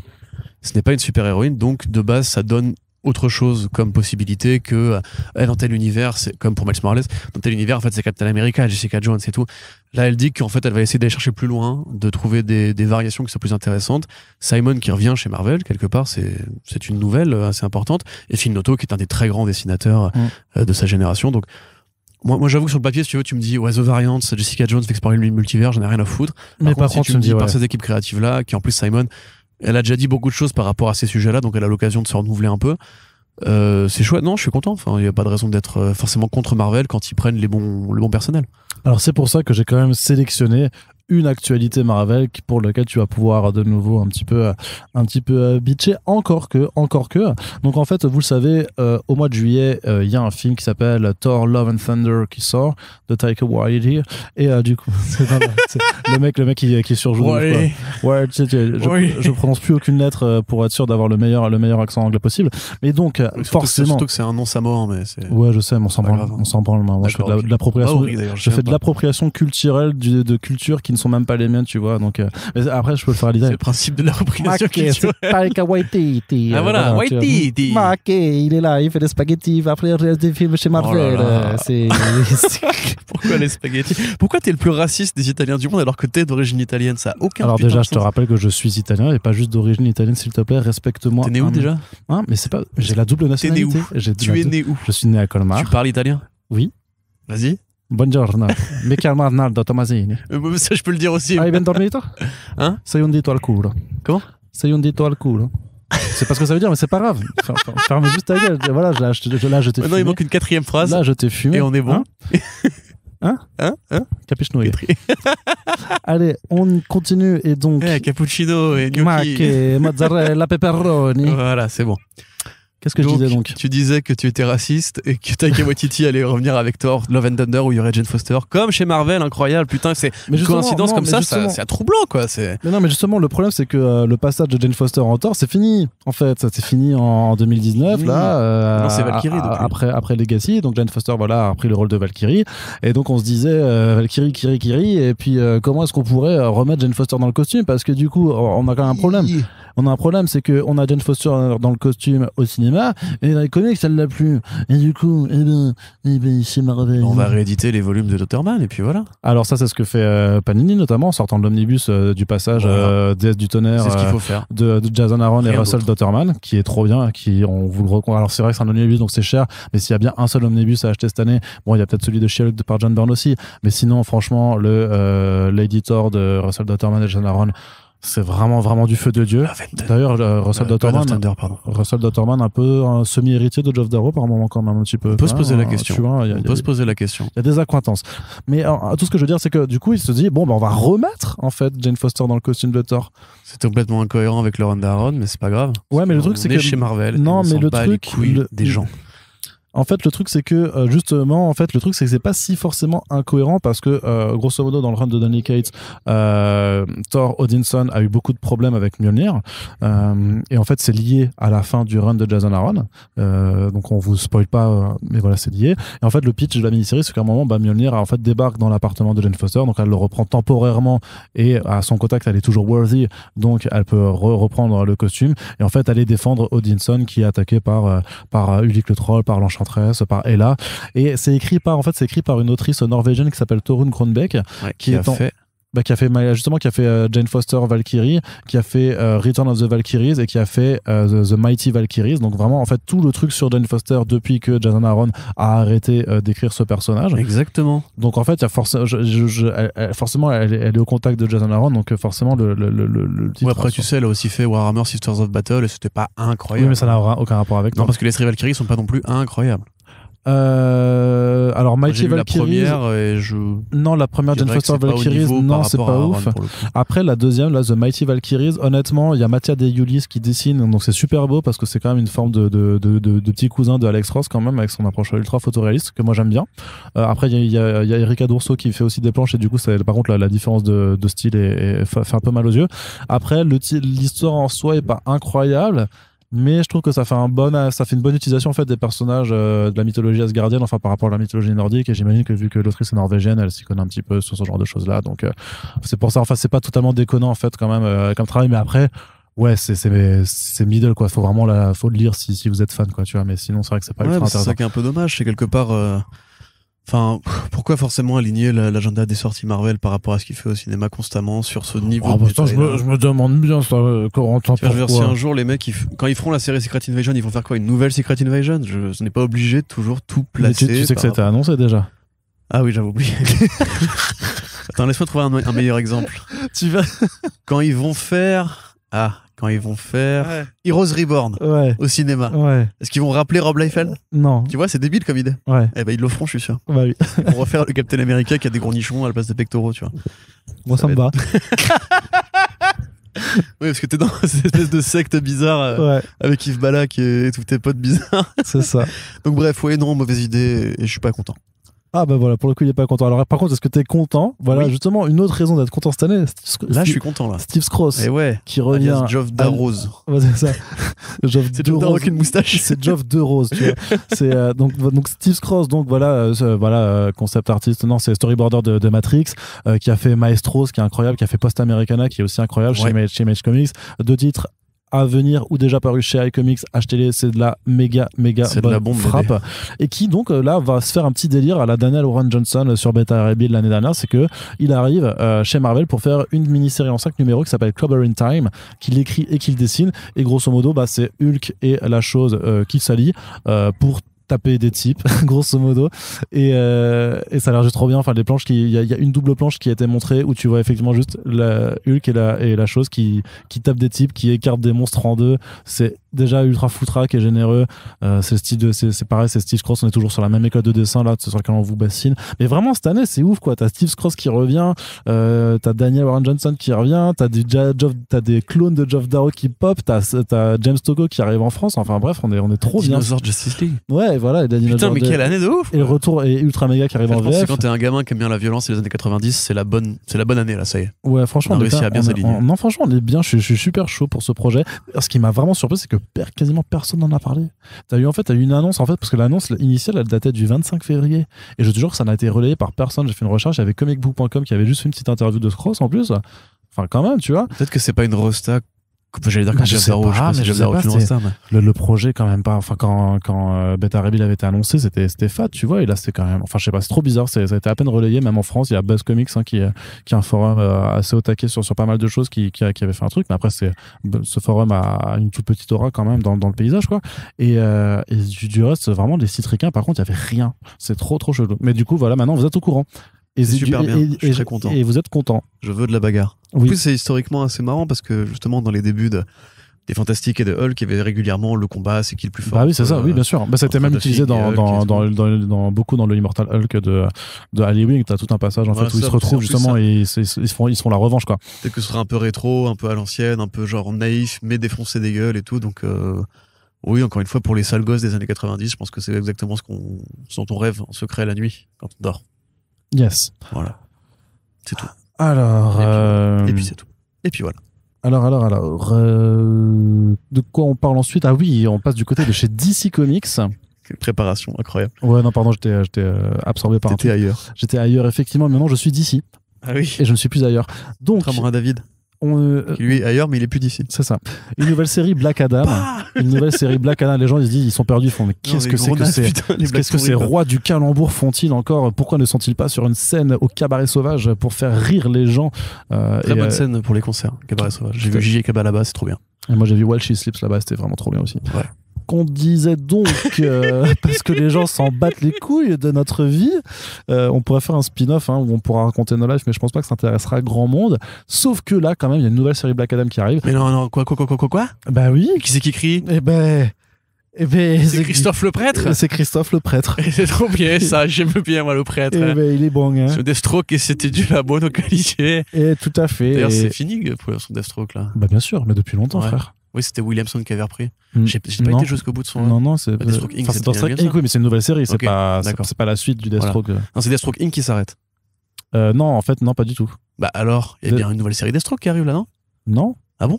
Non, c'est Ed Brisson qui reprend Deathstroke Inc. Après Shadow War. Du coup, j'avais raison. Bah non, parce que c'est pas une nouvelle série du tout, donc c'est juste il y a un changement d'artiste. Bon, allez, news suivante. Donc Christopher Priest, Arnaud. Il est fatigant. C'est Black Adam. Bah oui. Et c'est bien. Bah c'est mortel. Je suis content. Parce Peut-être qu'il fera des cases noires avec un jour. Ben ça il le fera forcément, mais après le truc c'est que Black Adam c'est quand même un anti-héros, un super vilain en fonction un petit peu de comment tu veux l'écrire, mais quelqu'un m'a passé lourd par rapport au fait qu'il il a acquis ses pouvoirs pour libérer son pays tout simplement, qui était sous le joug d'esclavagistes. Donc il y a un rapport quand même, une dimension sociale du personnage qui est là en fait pour protéger son peuple coûte que coûte, qui est peut-être très patriotique on va dire vis-à-vis du Kandak en fait, mais qui en même temps est un dictateur. Bah c'est ça, c'est même géopolitique plus que social. Encore. Ouais, ça c'est t'as les deux. La mini-série qui arrive cette année chez Urban Comics justement prend vraiment Black Adam pour une sorte de Saddam Hussein slash Ben Laden un petit peu quoi. C'est vraiment de ces références là convoquées. Et donc Christopher Priest, qui est un auteur éminemment politique, qui a déjà abordé ce genre de sujet, qui, je le rappelle, a fait un seul arc de Justice League à la suite de Brian Hitch, qui est dans le tome 6 chez Urban Comics, qui est incroyable, où c'est la Justice League qui se retrouve à intervenir dans un pays d'Afrique, et où ça fait complètement en fait un énorme propos sur l'interventionnisme américain. Enfin vraiment là c'est en 6 numéros, il a enterré les 50 qui avaient été faits avant. C'est vraiment c'est ce que je voulais dire, c'est que c'est vraiment en fait sa came lui comme personnage. Je pense qu'il peut justement déployer tout son propos. Il va écrire trop bien. Même sur Deathstroke justement il y avait vraiment un côté politique, espionnage aussi, mercenariat, même très réaliste par rapport à ce que fait Deathstroke d'habitude, surtout par rapport à ce qu'avait fait Rob Liefeld avant. Premier numéro, il est engagé pour éliminer un chef de guerre dans un pays d'Afrique. Voilà, c'est ça. Donc ça peut vraiment être super fort. Et c'est vrai que je m'étais fait la réflexion en faisant justement la news sur l'album de Black Adam qui arrive cette année chez Urban. Il n'y a pas eu tant de Black Adam.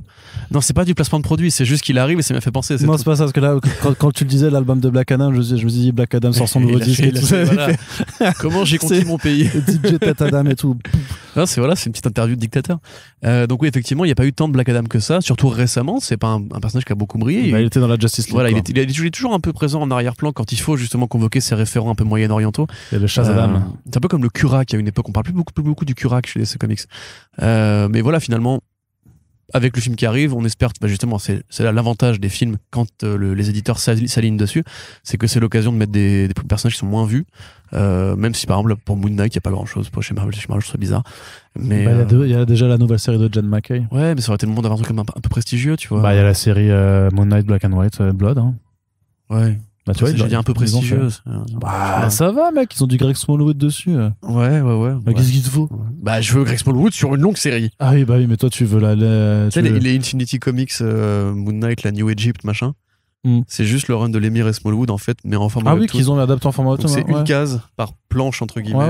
Ouais, mais c'est nul, ça, on s'en branle. C'est horrible. Moi, je voyais ça popper, je disais, putain, du nouveau en fait, c'est complètement stupide parce que ça aurait son intérêt si c'était en dehors de Marvel Unlimited. C'est genre, si tu le mets sur la plateforme Webtoon et que tu fais vraiment découvrir au public de Webtoon, là, c'est un intérêt. Ouais. Mais Marvel Unlimited, les gens, ils sont déjà abonnés, ils ont déjà lu ce... Voilà. Du coup, c'est de la merde. Et Black Adam, c'est bien. Voilà. Et Christopher Priest aussi, et on espère que le film va poutrer des gueules. Donc et que la BD sera bien. C'est dessiné par Rafa Sandoval, que vous avez beaucoup vu sur du Green Lantern notamment, qui a un style mainstream correct, sans forcément faire de... C'est sympa. Il sait faire des planches très chargées, donc ça c'est plutôt cool. Il sait faire le taf. Après, je sais pas si ce sera forcément renversant. Mais en tout cas... le vampire, encore une fois, le vampire de Christopher Priest, c'est vraiment pas Jojo à regarder. Mais ça se lie. Ouais. Genre, il a un tel rythme, etc., que tu peux subir un artiste.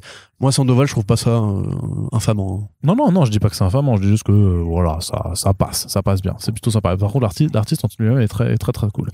Corentin, on continue du côté de DC Comics, avec quand même 2 titres annoncés plutôt sympathiques, alors qu'ils ont fait une grosse vague d'annonces un peu sur le mois de juin, parce que c'est le Pride Month, donc le mois des fiertés. Donc forcément, les éditeurs maintenant, ce qu'ils font vraiment, c'est axer les publications sur des thématiques LGBT+ friendly.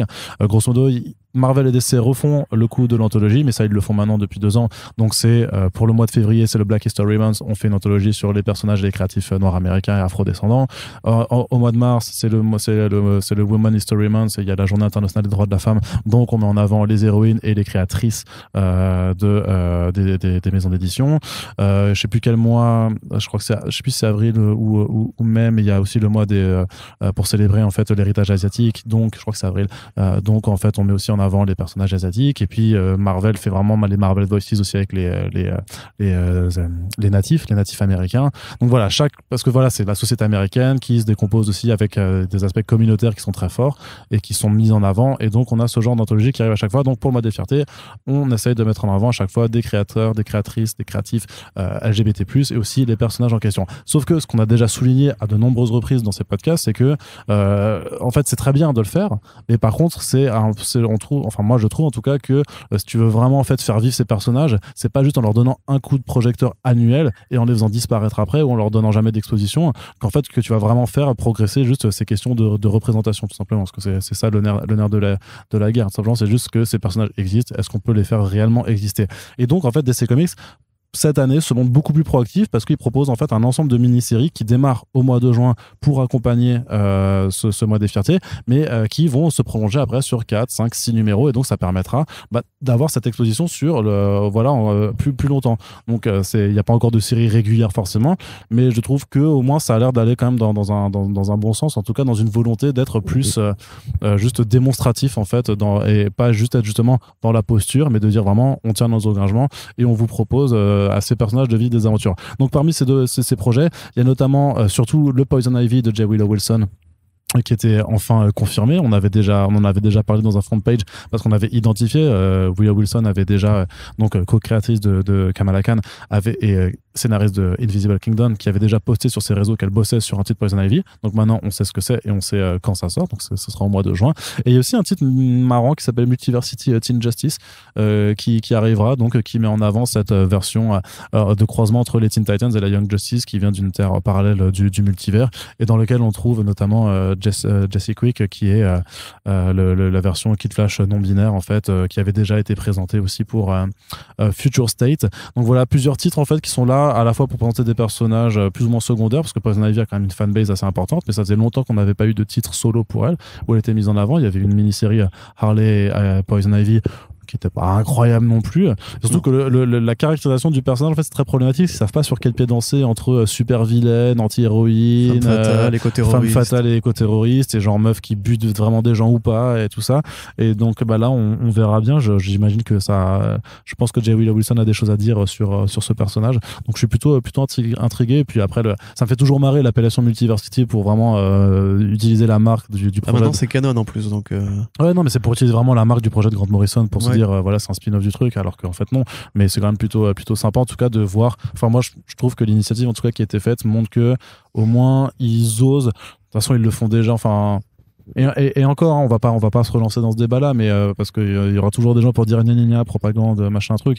Rappelez-vous que ces éditeurs-là prennent réellement des risques, même si ce sont les plus gros éditeurs du monde, en fait, à proposer ce genre de projet par rapport au backlash en fait qui s'ensuit, parce que la partie conservatrice et ou plus du lectorat est souvent celle qui est la plus remontée, et c'est aussi une partie qui est plus importante en vrai par rapport aux motifs financiers. Politiquement aussi. Voilà, c'est ça. Donc en fait, à l'heure où justement où les mouse se font censurer, ou en Floride en fait on a plus le droit d'utiliser, enfin ils essaient de faire passer des lois pour vous interdire de juste dire le mot gay. En fait, ça représente quelque chose. Parce que ça, j'ai la réponse des conservateurs débiles, c'est qu'en fait c'est pas exactement ça que dit la loi.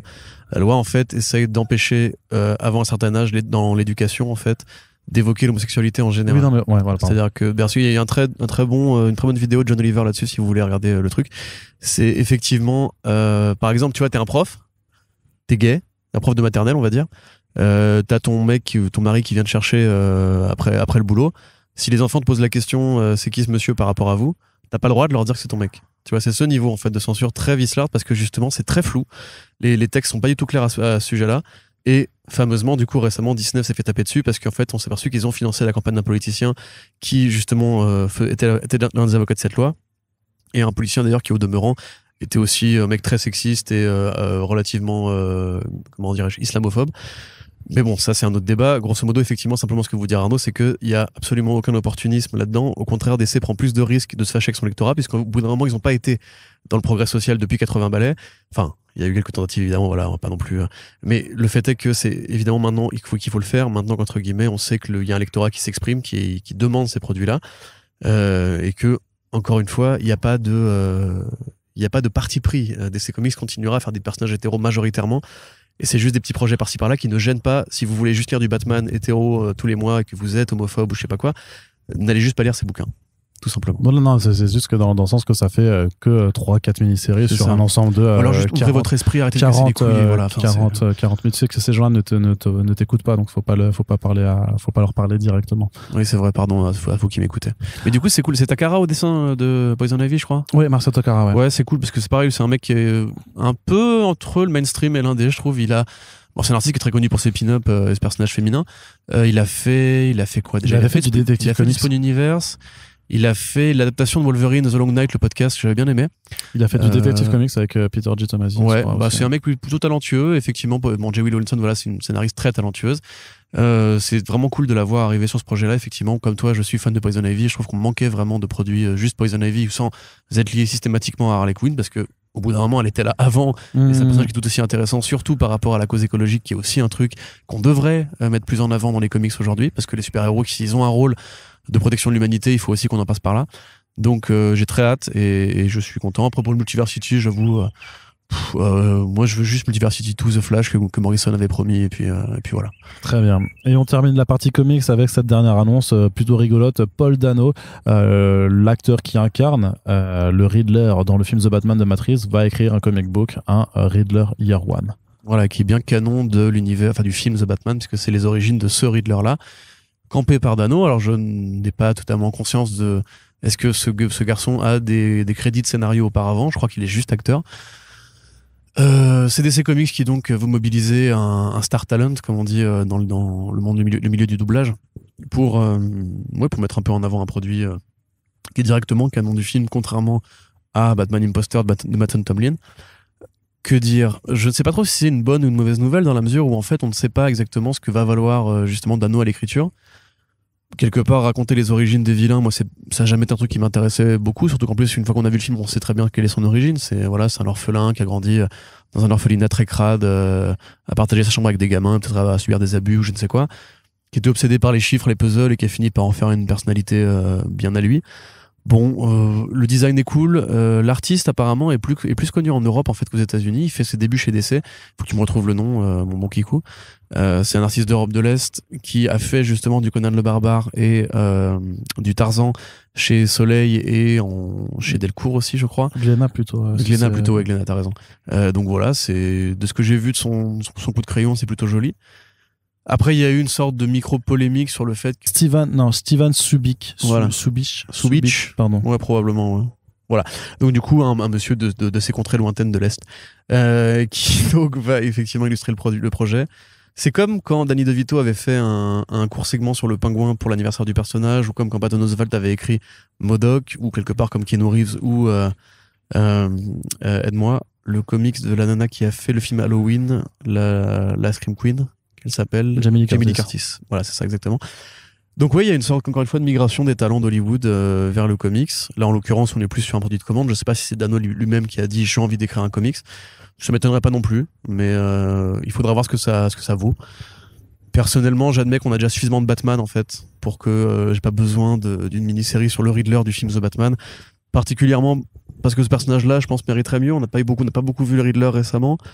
Il mériterait un peu plus de mise en avant. Là, il est dans Killing Time, il a été dans War of Jokes and Riddles, mais on n'a pas eu vraiment de grand arc avec un Riddler vraiment à l'ancienne qui fait des énigmes et qui piège Batman et tout depuis très longtemps. C'est ce qui est un peu dommage parce que c'est un personnage qui a vraiment beaucoup de potentiel à mon avis. Donc là, ouais, si c'est joli, je serais content, tu vois, mais par rapport au nombre de trucs Batman qui sortent chaque année, je pense qu'on aurait pu s'en passer. Voilà. Très bien. Eh bien écoute, c'est fini pour la partie comics, on va pouvoir passer à la partie écran avec quelques annonces du côté des séries télé. Il y a d'abord un spin-off de la série animée Harley Quinn en développement qui s'appelle Noonan et qui est sur Kiteman et Kiteman en fait qui s'occupe d'un bar à Gotham City. Voilà, donc avec une clientèle de super vilains et vu que Kiteman c'est aussi un super vilain mais nul et voilà, il essaie de refaire sa vie maintenant que Poison Ivy s'est barré, il l'a lâché, elle voulait plus se marier avec lui. Donc j'imagine qu'il sera tenancier de bar et que ce sera tranche de vie. Le créateur parlait vraiment d'une série, d'une sitcom américaine qui se passe dans un bar qui est très, des années 80-90, très célèbre en fait, où vraiment il s'inspire de ça. Il va juste faire la déclinaison dans l'univers de Gotham City et avec non, c'est pas Two Broke Girls, mais avec la touche vraiment Harley Quinn, donc où ça parlera de cul et de dépression et de patriarcat et de ce genre de choses là. Corentin, tu es chaud pour ce genre de projet? Il y avait déjà un côté vachement The Office dans la série Harley Quinn avec cette idée que la Legion of Doom était en fait une sorte de multinationale dans laquelle les vilains essayaient de monter les échelons, de percer. Il y avait un côté un peu corporatiste, donc ils savent faire ce genre de choses. Kiteman, moi c'est un personnage que j'aime beaucoup. Cette version un peu Chad, j'avoue qu'elle me fait bien marrer. Après, le synopsis du projet fait très...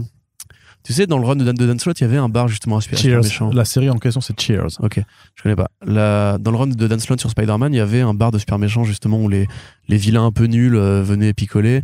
Là, récemment, on a eu la preview de Rogues de Joshua Williamson, qui a l'air super bien d'ailleurs. Où pareil, t'as un bar à Super Méchant qui est tenu par le Condiment King. Donc c'est un peu le même délire au niveau vilain rincé. Donc je pense que c'est pas le produit le plus original. Enfin, quand tu penses à une série sur des super méchants, t'imagines forcément ce côté un peu trivial de qu'est-ce qu'ils font une fois qu'ils ont fini d'essayer de braquer des banques et de se faire poutrax par le héros du coin. Ils vont boire un coup, ils font des blagues de potes et c'est vachement référentiel et voilà, et pourquoi est-ce que tu mets ton slip par-dessus ton collant, nanana. Donc bon, moi sur le papier, oui, ça me vend pas du rêve. Après le talent d'écriture et d'interprétation des équipes de Harley Quinn me va. Quelque part, je suis très content de voir que Warner Bros fait suffisamment confiance à ce projet pour générer ses propres spin-offs. On sait qu'ils ont besoin de remplir et d'habiller HBO Max de toute façon. Et vu le temps que ça leur prend de faire juste une saison d'Harley Quinn, on n'aura pas de nouvelles du projet avant un petit moment, à mon avis. Donc tant mieux, ça mange pas de pain, plus de super méchants en général. Et quand tu vois justement ce super numéro de Tom King, je crois que c'est le numéro de la demande en mariage, enfin c'est le numéro illustré par Mitch Gerads où Catwoman et Batman font l'amour sur un toit. Où tu sais t'as une sorte de planche, de page découpée où en fait Batman bolos plein de vilains nuls, le Movie Freak, Condiment King, et tous ces vilains vraiment secondaires qui sont apparus pendant le Silver Age et où il y a moyen vraiment de se marrer avec ça. Tous ces bestiaires un peu absurdes qui sont toujours assez denses, assez riches à explorer. Donc oui, je suis content.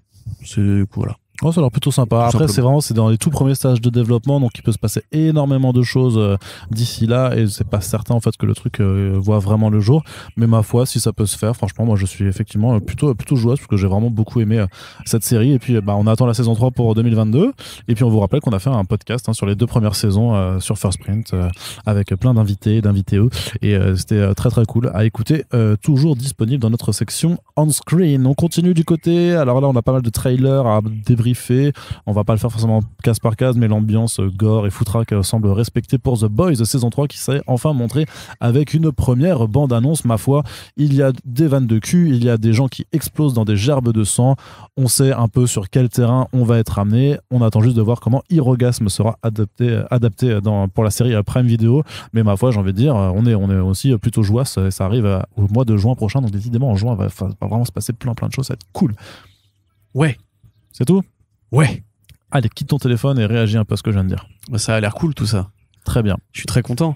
Et donc là, en fait, on voit pas grand. C'est le trailer de The Boys, attendons pas. Oui. La preuve que t'écoutais bien ce que je disais.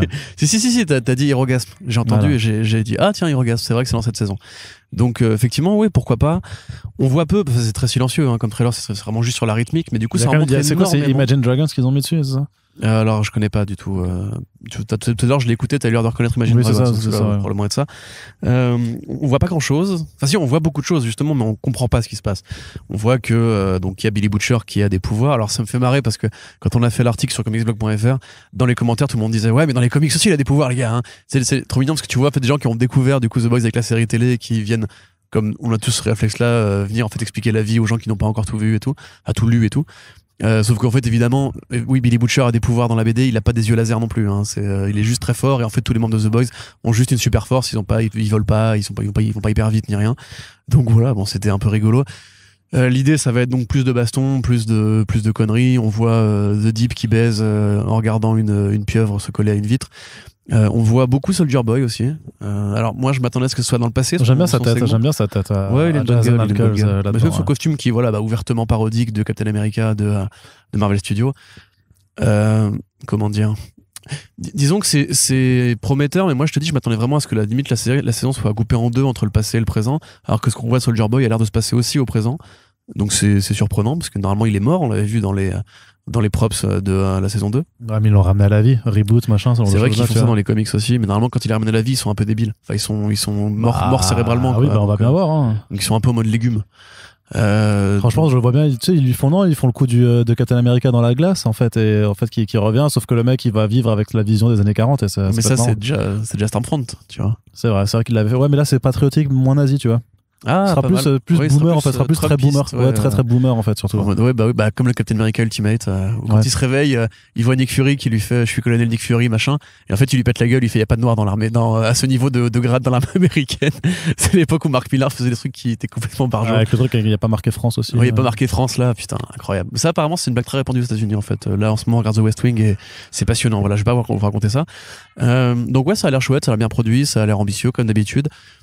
Hirogasme, moi j'ai pas forcément l'espoir que ce soit du tout comme c'est dans les comics, parce que c'est impossible à faire, parce qu'il y a l'allégorie de l'événement en fait annuel qui est Hirogasme. En fait dans les BD ils vont tous dans une sorte de séminaire d'entreprise, ils baisent, ils se droguent pendant 2 semaines ou pendant 2 mois plutôt, le temps qu'en fait l'événement cosmique qui est publié en comics et qui raconte ce qu'ils font quand ils affrontent les Kree, les Skrulls, etc. Voilà, en fait ils vont juste baiser sur une île, mascarade, ouais. Voilà. Donc ça tu peux pas le faire parce que, ou alors tu peux le faire peut-être en mode événement annuel, passage de phase à la Marvel Studios et tout, mais c'est qu'un film, ça prend pas tout un été. Donc je sais pas trop comment ils vont articuler le truc, mais tel quel, oui, enfin l'équipe est bien, les 2 premières saisons étaient bien, il y a pas de raison de douter. Je suis content. Par contre, problème peut-être plus appuyé sur le premier trailer de Miss Marvel, la série Disney+, donc qui arrive également cet été, où surtout le problème principal, enfin autant ça a l'air de coming of age, de super-héros, plutôt joyeux, plutôt bon enfant, mais par contre ils ont complètement changé les pouvoirs de Kamala Khan. Et c'est important, important dans le sens où le fait que c'est une adolescente qui justement dans le pouvoir c'est de modifier son corps, où justement t'as une période de la vie où ton corps en tant que tel est modifié, ça permet de parler de choses concrètes qui se passent justement chez une jeune femme en fait dont le corps change, hein. Voilà, tu passes de fille à femme, c'est quelque chose qui a permis aux autrices et notamment à Jerry Wilson de parler aussi des troubles de l'adolescence chez les filles, et bah ça on va le perdre complètement avec ce pouvoir de matérialiser juste des trucs de cristal façon presque Green Lantern en fait, mais en moins imaginatif. C'est un peu curieux quand même de voir cette direction. Alors pourquoi ils l'ont fait? Est-ce que c'est une question de budget? Est-ce que c'est parce qu'ils se réservent Mister Fantastic pour les Fantastic Four et ça c'est une excuse de merde, hein, ouais, je suis d'accord. Tout le monde la dégaine en mode genre c'est logique de faire pas faire doublon, etc. Mais attends, il y a combien de personnages de comics qui font doublon? Oui, je veux dire le coup de la super force, pardon, parce que c'est pour pas aborder les Inhumans, parce qu'il y a aussi ce délire de brume. Oui, puis ça les dérange pas quand ils ont Captain America, ils ont bien dit ok, il y aura plusieurs Captain America, Bucky il fait doublon à Captain America, tu vois, enfin ils ont pas changé les pouvoirs de Bucky, ils ont pas mis un bras en cristal. Mais c'est plus facile quoi. Mais c'est une excuse de merde en vérité. Après à mon avis aussi une problématique de budget, hein, parce que les transformations corporelles c'est plus compliqué à faire. C'est pas juste qu'elle a le corps élastique, c'est parce que littéralement elle peut faire 3 mètres de haut. Voilà, c'est ça. Et puis même transformer un corps justement avec une partie et tout par rapport au côté, en plus sans que ce soit ridicule, parce qu'il y a aussi ce problématique réaliste on va dire. Ah oui, avec le matérialiser du cristal. Franchement, c'est vraiment nul, quoi. C'est vraiment nul comme idée. Alors, l'idée de mélanger ses pouvoirs avec son origine pakistanaise, qui en fait est repris d'un autre personnage qui avait été créé par Saladin Ahmed, je crois, qui est le super-héros justement du Soudan, je crois, ou du Liban. Comment il s'appelle? Je l'ai plus. Tu les avais lus ces runs? Ouais, je l'ai lu, c'était au début de son run, mais je me rappelle plus de son nom. Qui lui justement va plus mêler ça avec une sorte de folklore local et une tradition spirituelle locale. Bon, ça à la limite pourquoi pas effectivement, même si ça fait très Red Alert, ça fait très en fait. C'est exactement en fait ce que font toutes les histoires justement modernes qui essaient de mettre des héros de la diversité, comme le petit Green Lantern récemment, Green Lantern Legacy, où en fait on mélangeait l'anneau des Green Lantern avec sa tradition à lui spirituelle, bouddhiste et tout, et un anneau qui faisait très anneau de jade, etc.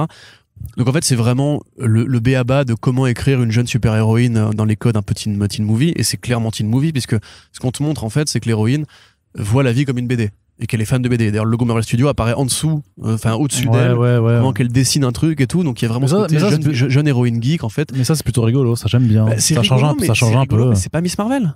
Tu vois, c'est ça le problème. Miss Marvel, elle est fan de Captain Marvel, donc tu peux supposer qu'elle est fan de Captain Marvel, mais elle est dans un monde de super-héros. Elle est pas fan de tous les super-héros. Elle veut pas être super-héroïne pour être une super-héroïne. Elle veut être elle veut rien être en fait, ça lui tombe de super hasard, tu vois, en plus c'est pas un truc qu'elle a demandé, et justement le côté accidentel de ses pouvoirs ça crée aussi ce côté grandir comme tu l'as dit et tout. Voilà, moi j'aime bien la scène où elle se déguise en Captain Marvel, qui du coup rappelle effectivement la BD. Les mecs qui disent vous pouvez pas faire les brunes terrigènes sans les Inhumans et tout, c'est une excuse complètement nulle, parce que le public en a rien à foutre de l'origine des pouvoirs. Tu peux dire il y a une brume mystique, et dans 5 ans dire, une fois qu'ils auront passé suffisamment de temps pour faire un film Inhumans, parce que Kevin Feige peut très bien faire un film Inhumans, c'est-à-dire que la série n'a pas eu lieu, dire ah oui c'était les brumes terrigènes. En vrai, l'origine story de ses pouvoirs, on s'en tape complètement. C'est pas besoin d'être aussi canon par rapport aux comics de ce point de vue-là. D'ailleurs, il y a plein de trucs qui ont été changés dans les origin story de super pouvoirs. Regardez Moon Knight qui arrive bientôt. Apparemment, je dis bien apparemment, son costume il s'active avec une sorte d'amulette spirituelle de Khonshu. Ils ont rien lu de chez Marvel, les mecs de chez Marvel, tu vois. Enfin bref, ça m'énerve un peu de ce côté-là. Mais donc oui, après, si on parle du trailer proprement dit, ça fait très fiction jeunesse. Ça fait un peu CW même, hein, je trouve, tu vois, carrément, même le côté scolaire, le côté lycéen, les couleurs très pop, la musique aussi qui est utilisée, qui fait très, hymne à l'adolescence et tout. Presque, ça ferait un peu Pixar aussi, en plus fauché et en image réelle. Moi j'avoue, pour avoir vu Red Alert récemment, donc Alerte Rouge en France, qui est un super film avec justement une nana qui a un peu des pouvoirs aussi quelque part, elle se transforme en gros pandarou, trop mignon. Et il y a ce côté, pareil, tradition familiale, les relations entre justement l'héroïne et ses parents qui sont des immigrés de première génération et tout. Voilà, ça c'est intéressant, je vois rien de ça dans le trailer. Tu vois, ça m'énerve déjà, parce que ça fait vraiment juste comme justement au début de Homecoming, où tu sais, le film commençait par Peter Parker qui était en fait un fan de la première génération du MCU, et qui du coup il y avait une logique d'héritage et tout, ce qui était bien fait à l'époque.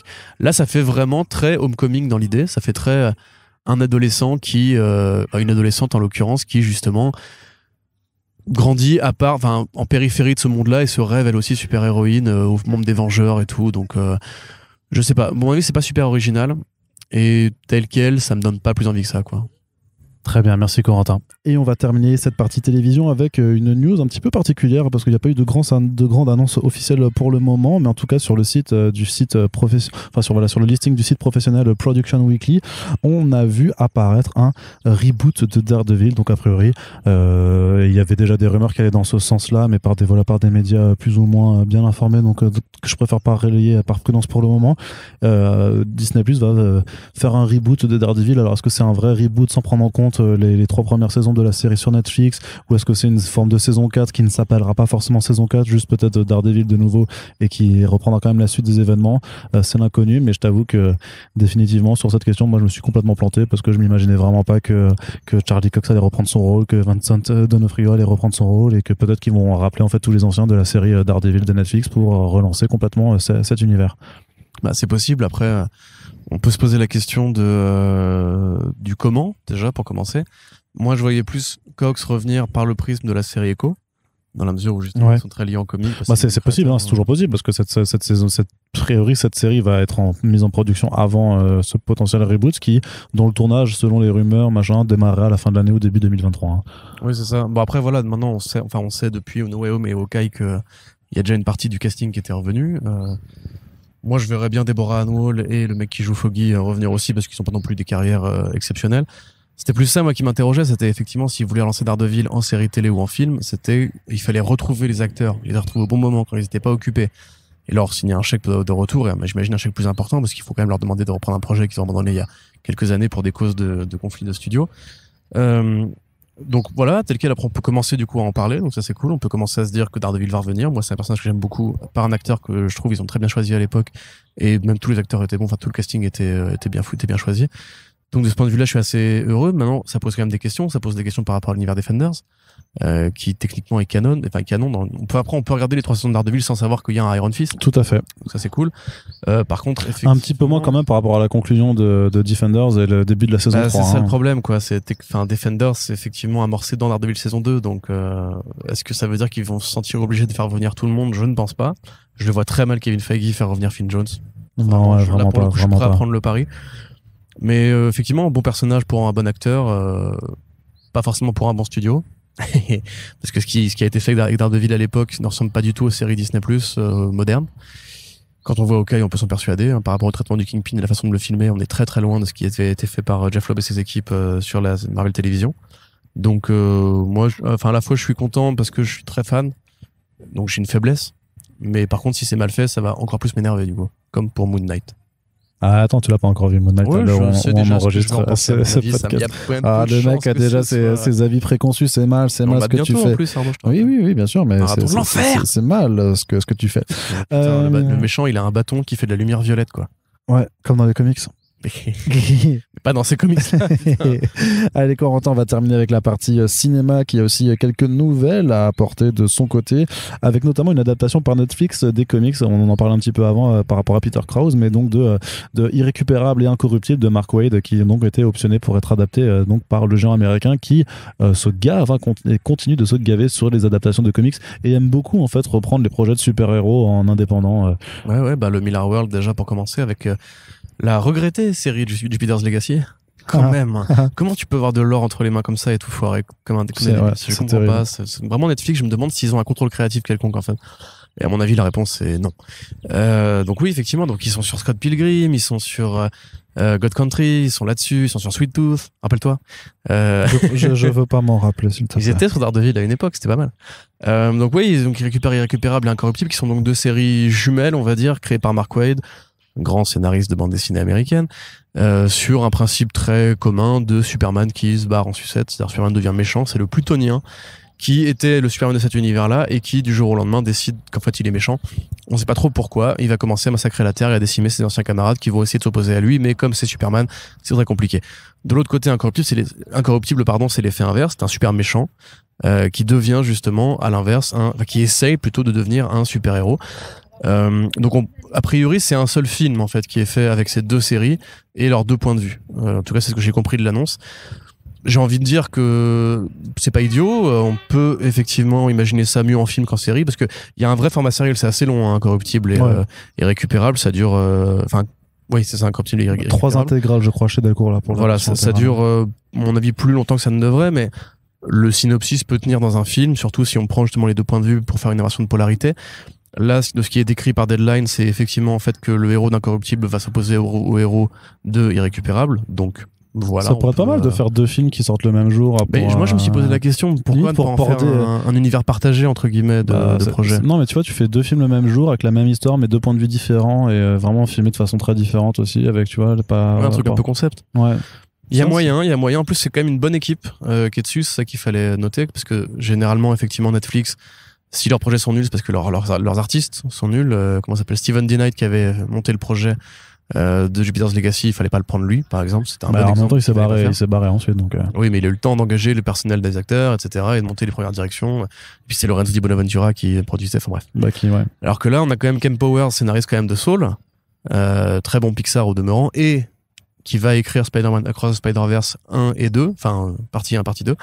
James Samuel, qui est un mec qui a l'habitude de bosser avec Netflix, qui a fait The Harder They Fall, qui est, je crois, un polar avec Pattinson et Tom Holland, non? Possible, je crois que je ne dis pas de bêtises, mais peut-être que je me trompe. Non, je confonds avec The Devil All the Time. Donc bref, en tout cas voilà, un réalisateur a priori de talent, et produit par la boîte de James Lasseter et de Jay-Z. Donc James Lasseter qui est le producteur de non, rien à voir avec Lasseter, hein, qui est le producteur de Cobra Kai, et Jay-Z qui est le producteur de plein d'albums de rap de bas niveau. Oh là là, je viens de me faire une follow par plein de gens en même temps. Mais ouais, donc c'est une bonne équipe créative. En plus, quasiment, je crois, que du personnel afro-américain. Ce qui est, du coup, on peut se poser la question de ce qu'ils vont transformer, entre guillemets, Invincible, Incorruptible, Récupérer l'Incorruptible en un truc plus social, plus nord-américain, en fait, simplement. Ce serait intéressant de se poser la question.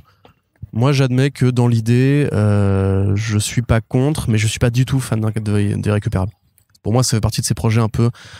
Parce qu'ils sont justement, ils sont arrivés avec l'idée du méchant Superman à une époque où justement il n'avait pas tant que ça en fait, et que ça fascine les gens en fait d'imaginer le jour où le Kryptonien finira par vriller comme dans Injustice. Mais tel quel, tu vois, je préfère justement d'autres propositions plus radicales comme Red Son ou des trucs comme ça. Très bien. Faudra voir. Allez. Autre annonce de casting pour le film Madame Web qui continue d'agrandir ses rangs avec une actrice révélée par la série Euphoria, merci, de HBO, qui s'appelle donc Sydney Sweeney et qui donc rejoint le casting de Madame Web, dont apparemment Sony Pictures voudrait faire une forme de Doctor Strange de son univers partagé sans Spider-Man, quoi. Donc vraiment l'héroïne, la Spider-héroïne qui serait capable d'ouvrir les portes du multivers pour ramener plein d'autres versions de Spider-Truc. A priori, c'est quand même plus la vraie Madame Web que la version Spider-Woman. Sauf qu'ils vont prendre Dakota Johnson, donc ce sera quand même la version Spider-Woman. Dieu nous préserve d'un film où l'héroïne serait une vieille, tu vois, ce serait quand même assez horrible, tu vois, il nous faut des stars talents. Tu pourrais le faire, des A-listers américains bien beaux gosses et tout. C'est ça, mais tu pourrais le faire avec une dame de 40-50 ans. Mais oui, tu pourrais le faire, mais ils le feront pas. C'est vrai, parce que pour eux, il leur faut toujours ce profil, voilà, de l'acteur entre 30 et 40 ans qui a une belle filmographie. Mais surtout qui peut durer pendant quelques années, en fait, avant de trop vieillir. C'est ça. D'ailleurs, c'est S.J. Clarkson qui réalise, qui a fait des épisodes de Defenders aussi. Voilà, et les réalisateurs et les scénaristes sont ceux qui vont faire Morbius. Enfin, qui ont fait Morbius. Oh non. Donc, produit quand même, déjà, on peut se poser la question. Et en plus, si c'est un truc Doctor Strange, ça veut dire que Sony a vraiment des idées, parce qu'ils feront pas un film Doctor Strange avec un multivers, s'ils n'avaient pas justement des grosses directives à donner aux équipes. Donc déjà de base ça schlingue de ouf. Donc c'est Dakota Johnson qui effectivement va jouer Cassandra Webb. Et c'est Cassandra Webb, ils ont pas dit que c'était Cassandra Webb. Qui jouera Madame Webb. Voilà. Et Sydney Sweeney qui jouera un personnage qu'on ne connaît pas encore. Bon, vu son physique, moi évidemment j'ai pensé à Gwen Stacy, parce que techniquement bon, elle reste une propriété Sony. D'ailleurs, Marvel Studios n'a pas l'air d'être intéressé par l'idée de faire une Gwen Stacy dans l'immédiat. Après Spider-Man 3, je les vois mal aller vers là, puisque à la fin de Spider-Man No Way Home, on voit qu'en fait Peter est toujours amoureux de MJ, il va essayer de la reconquérir malgré l'effaçage de mémoire et tout, donc voilà. Elle a vraiment le physique d'une Gwen Stacy, c'est une actrice qui est très jolie, qui est très douée, qui n'a pas fait que Euphoria d'ailleurs, c'est vrai qu'elle a été beaucoup révélée, mise en avant par la saison 2 parce qu'elle a un rôle très important, très proéminent, mais elle avait fait déjà la série Ah non, la série de Gillian Flynn, comment elle s'appelle déjà? Je ne sais pas. Merde, Sharp Objects, voilà. Qui est donc adapté du roman de Gillian Flynn, la scénariste de Sharp Objects, et de Gone Girl, le film de David Fincher. Donc voilà, une actrice qui est déjà bien abonnée chez HBO. Elle avait un rôle dans La Servante écarlate aussi. Et elle a joué un petit rôle aussi dans Once Upon a Time in Hollywood de Quentin Tarantino. Je saurais pas exactement vous dire qui c'était. Je pense que c'était une des suiveuses, des suivistes de la famille Manson, on va dire. Je pense. Donc ouais, actrice qui monte. Et c'était sûr, après justement sa prestation dans Euphoria, qu'un studio allait venir la voir pour lui proposer un rôle avec un numéro au début et beaucoup de zéros ensuite. Donc moi, quelque part, je trouve ça vraiment bête d'accepter de signer chez Sony. Je pense que bon, elle va se faire beaucoup d'argent, c'est cool. Mais elle a beaucoup trop de talent pour s'enfermer là-dedans. Elle pourrait, en plus avec son physique justement, qui fait très personnage de comics, on va dire. Parce que voilà, c'est vraiment la belle blonde américaine, voilà, que tu peux très bien imaginer dans plein de rôles différents. Supergirl par exemple, tu vois, voilà, elle pourrait très bien faire une Supergirl très. Mais c'est vrai que ta mention de Gwen Stacy me dit qu'il pourrait en faire une version de Gwen Stacy. En fait, bah vraiment, là pour le coup, c'est du copier-coller. Hein. Ouais. Donc oui, moi je pense. d'Emma Stone au final même. Hein? Petite Emma Stone dans le regard, enfin elle a des grands yeux aussi. Ouais, un peu, dans le côté blonde aux yeux bleus, tu veux dire. Mais elle a des grands yeux aussi. Elle a des grands yeux, c'est vrai qu'elle a des grands yeux. Donc ouais, voilà, moi je trouve que c'est un peu dommage de gâcher le talent de cette meuf-là pour Sony, parce que Sony quand même, on se rappelle, c'est la boîte qui prend des gens très talentueux pour faire des films de merde. Là, par exemple, le film Craven, c'est quand même Jesse Chandor, tu vois, c'est pas n'importe qui. Avec Aaron Taylor-Johnson, Russell Crowe, avec le mec de Power of the Dog, enfin. Avec Ariana DeBose. Tout le casting Ariana DeBose, tout le casting est taré et j'espère, moi sincèrement, c'est pas, encore une fois, c'est pas une vendetta, je ne suis pas contre l'idée qu'il y ait d'autres boîtes qui fassent des bons films de super-héros, mais j'attends encore un bon film de super-héros et je ne pense pas que Morbius va me convaincre. Je suis, voilà, pragmatique. Mais en tout cas, c'est cool pour elle si ça lui fait de l'argent et que ça lui permet de faire d'autres projets plus risqués à côté.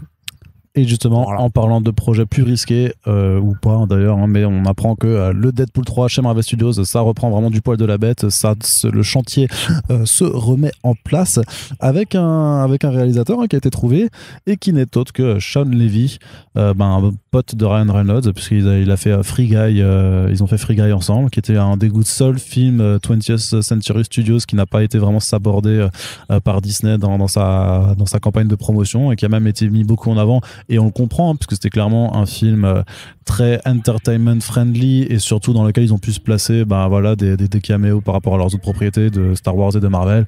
Il y a littéralement, et franchement, c'est sorti l'année dernière, donc on le spoil, il y a un caméo de Chris Evans par rapport à une reprise du bouquet de Captain America et il y a le thème des films qui se lancent et ils font aussi la même chose sur Star Wars. Donc en fait, voilà, c'était juste un film qui leur permet de dire hey, regardez, on est propriétaire de ces licences, donc on peut quand même les placer. Et voilà quoi, c'était quand même un film nul, il faut le dire, mais qui a fonctionné, mais qui a quand même fonctionné. Et du coup, voilà, il se retrouve pour faire le Deadpool 3 chez Marvel Studios. Peut-être un film rated R dans le MCU ou justement hors du MCU parce qu'il y a moyen que ce soit quand même hors continuité. À voir ce que le projet donnera, mais en tout cas le choix du réalisateur quand tu regardes sa carrière, tu te dis putain ça risque de pas être fameux. Hein. Ah bah le stagiaire, 13 à la douzaine, La nuit au musée, La Panthère rose, le remake. Et rappelez-vous. En fait la trilogie La nuit au musée. Donc bon, il a au moins tourné avec Alain Chabat et John Bernthal, ce qui est plutôt cool pour lui, j'ai envie de dire. Par contre, ces films sont effectivement très mauvais. Le seul film que je trouve là-dedans, c'est Real Steel, qui était une production plutôt intéressante avec Hugh Jackman et des combats de robots. C'est vraiment un film à Amblin à l'ancienne et tout, mais toi t'as pas connu cette génération. Oui, c'était naze. C'est vachement bien, c'est vachement bien. T'es ouf, toi, c'est pas bien. Cool, mec. Trop sous-côté. Non, d'accord, vas-y, d'accord. C'est le seul truc. Pourquoi pas? Laisse-moi Essayons. Trouver une pépite dans cette marmite de merde, parce que honnêtement, ouais, mais une pépite de pierre quoi, pas une pépite d'or non plus. Mais attends, mais Ryan Reynolds il avait fait un film avec un autre mec là récemment sur un voyageur temporel, un scientifique qui repart dans le passé. Ah oui, mais c'est lui aussi. Non, c'est pas lui. Ah non, c'est pas lui justement. Et moi j'espérais parce que Dame dans le temps là, je sais pas quoi. C'est ça, on savait que Reynolds allait ramener en fait un pote à lui. Pas pour faire parce que c'est lui qui a le contrôle créatif en vérité. Hein, faut pas se mentir. C'est le projet de Ryan Reynolds. Le Deadpool 3 et le Deadpool 2 comme il avait fait virer justement Tim Miller à l'époque. Moi j'attendais à ce qu'ils prennent justement soit le mec de Détective Pikachu, soit justement le mec de The Adam Project qui a priori un film un peu meilleur. Ah oui c'est ça, c'est Shawn Levy qui le réalise aussi. Ah bon? Oui c'est ça. Putain, mais pourtant j'ai lu que c'était un peu meilleur. Non, c'est Sean Levy, oui, c'est pour ça, en fait, ils sont vraiment potes, en fait. Ouais, voilà. J'ai vu des critiques plutôt sympas dessus. C'est ça, c'est le mec qui a fait Free Guy et The Adam Project à la suite avec ça, donc c'est pour ça qu'ils continuent ensemble aussi. Ouais, c'est ça, voilà. Bon, bah, du coup, il faudra que je mate pour voir si peut-être qu'il a repris non, toutes les critiques que j'ai vues des gens que je suis disaient que c'était plutôt, enfin, des gens qui je fais un peu confiance, qui me disaient que c'était mieux que Free Guy déjà pour commencer. Ouais, mais forcément, si tu nivelles par le bas comme ça, c'est comme les gens qui disent, ouais, c'était mieux que Venom pour parler de Morbius, excuse-moi. Bah, on n'en sait rien encore de ça. Non, mais je te dis qu'il y a eu des retours comme ça où les gens disaient ça, mais je dis mais c'est pas un argument. Autant pour moi, dans ce cas-là, Ryan Reynolds est un gros nul. C'était bien ce film, ouais, c'était mieux qu'un autre. Ouais, mais on s'en branle parce que c'était bien. Tu vois, c'est pas. J'ai essayé d'être optimiste, mais en fait, du coup, non, c'est de la merde. Et non, par contre, voilà, ce qu'il faut dire, c'est effectivement, ça reste les scénaristes de Bob Burger à l'écriture, donc des gens qui savent faire marrer. Moi, je peux subir un film, je dis bien subir, un film Deadpool qui serait pas au niveau de la mise en scène incroyable, du moment que c'est marrant. J'ai envie de dire que Reynolds il habite tellement le rôle que pour le coup on est vraiment sur du comics accurate. C'est le Deadpool de Ryan Reynolds, c'est le Deadpool des comics. Punto, il n'y a pas de variation, il n'y a pas de tricherie. Le fait que ce soit aussi rated R et que justement il ait cette liberté pour ramener son propre pote à lui, peut-être que ça fera la différence. Mais tel quel effectivement Sean Levy, ouais. Ah, du coup, non. Pas ouf. Hein. Ouais. Très bien. Eh ben, écoute, Corentin, on va terminer ce podcast là-dessus. On espère que l'émission vous a plu. On espère que les bruits extérieurs ne vous ont pas trop dérangé. J'arrive pas à savoir à l'heure où j'enregistre si vraiment ce sera gênant ou pas. N'hésitez pas à nous faire vos retours. De toute façon, sachez que pendant l'émission, on a été chassé de la pelouse sur laquelle on s'était posé, puisque jusqu'au 15 avril, apparemment. Annie Dingo. On n'a pas le droit de se poser dans les pelouses, qui est un petit peu bizarre. Donc on tient à vous dire aussi, ne faites pas d'enfants, s'il vous plaît, parce qu'il y en a déjà trop, là, en fait. Mais voilà, en tout cas, n'hésitez pas à nous faire vos retours sur l'émission, sur les sujets qui ont été abordés. Et puis on vous rappelle que voilà, ces podcasts-là, faut les partager pour faire vivre l'émission sur les réseaux sociaux, qu'elle soit découverte par le plus grand nombre et qu'on puisse être serein pour notre avenir et notamment pour faire vivre cette culture comics. Vous avez vu, on a énormément parlé de BD et il y a plein de projets qui sont super cool. Donc si vous voulez aussi participer à les faire vivre, voilà, faites vive le podcast aussi. Et puis on a une page Tipeee qui est ouverte 24 heures sur 24 sur laquelle vous pouvez contribuer à la pérennisation de ce podcast. Merci de nous avoir écoutés et à très bientôt. Salut. Salut.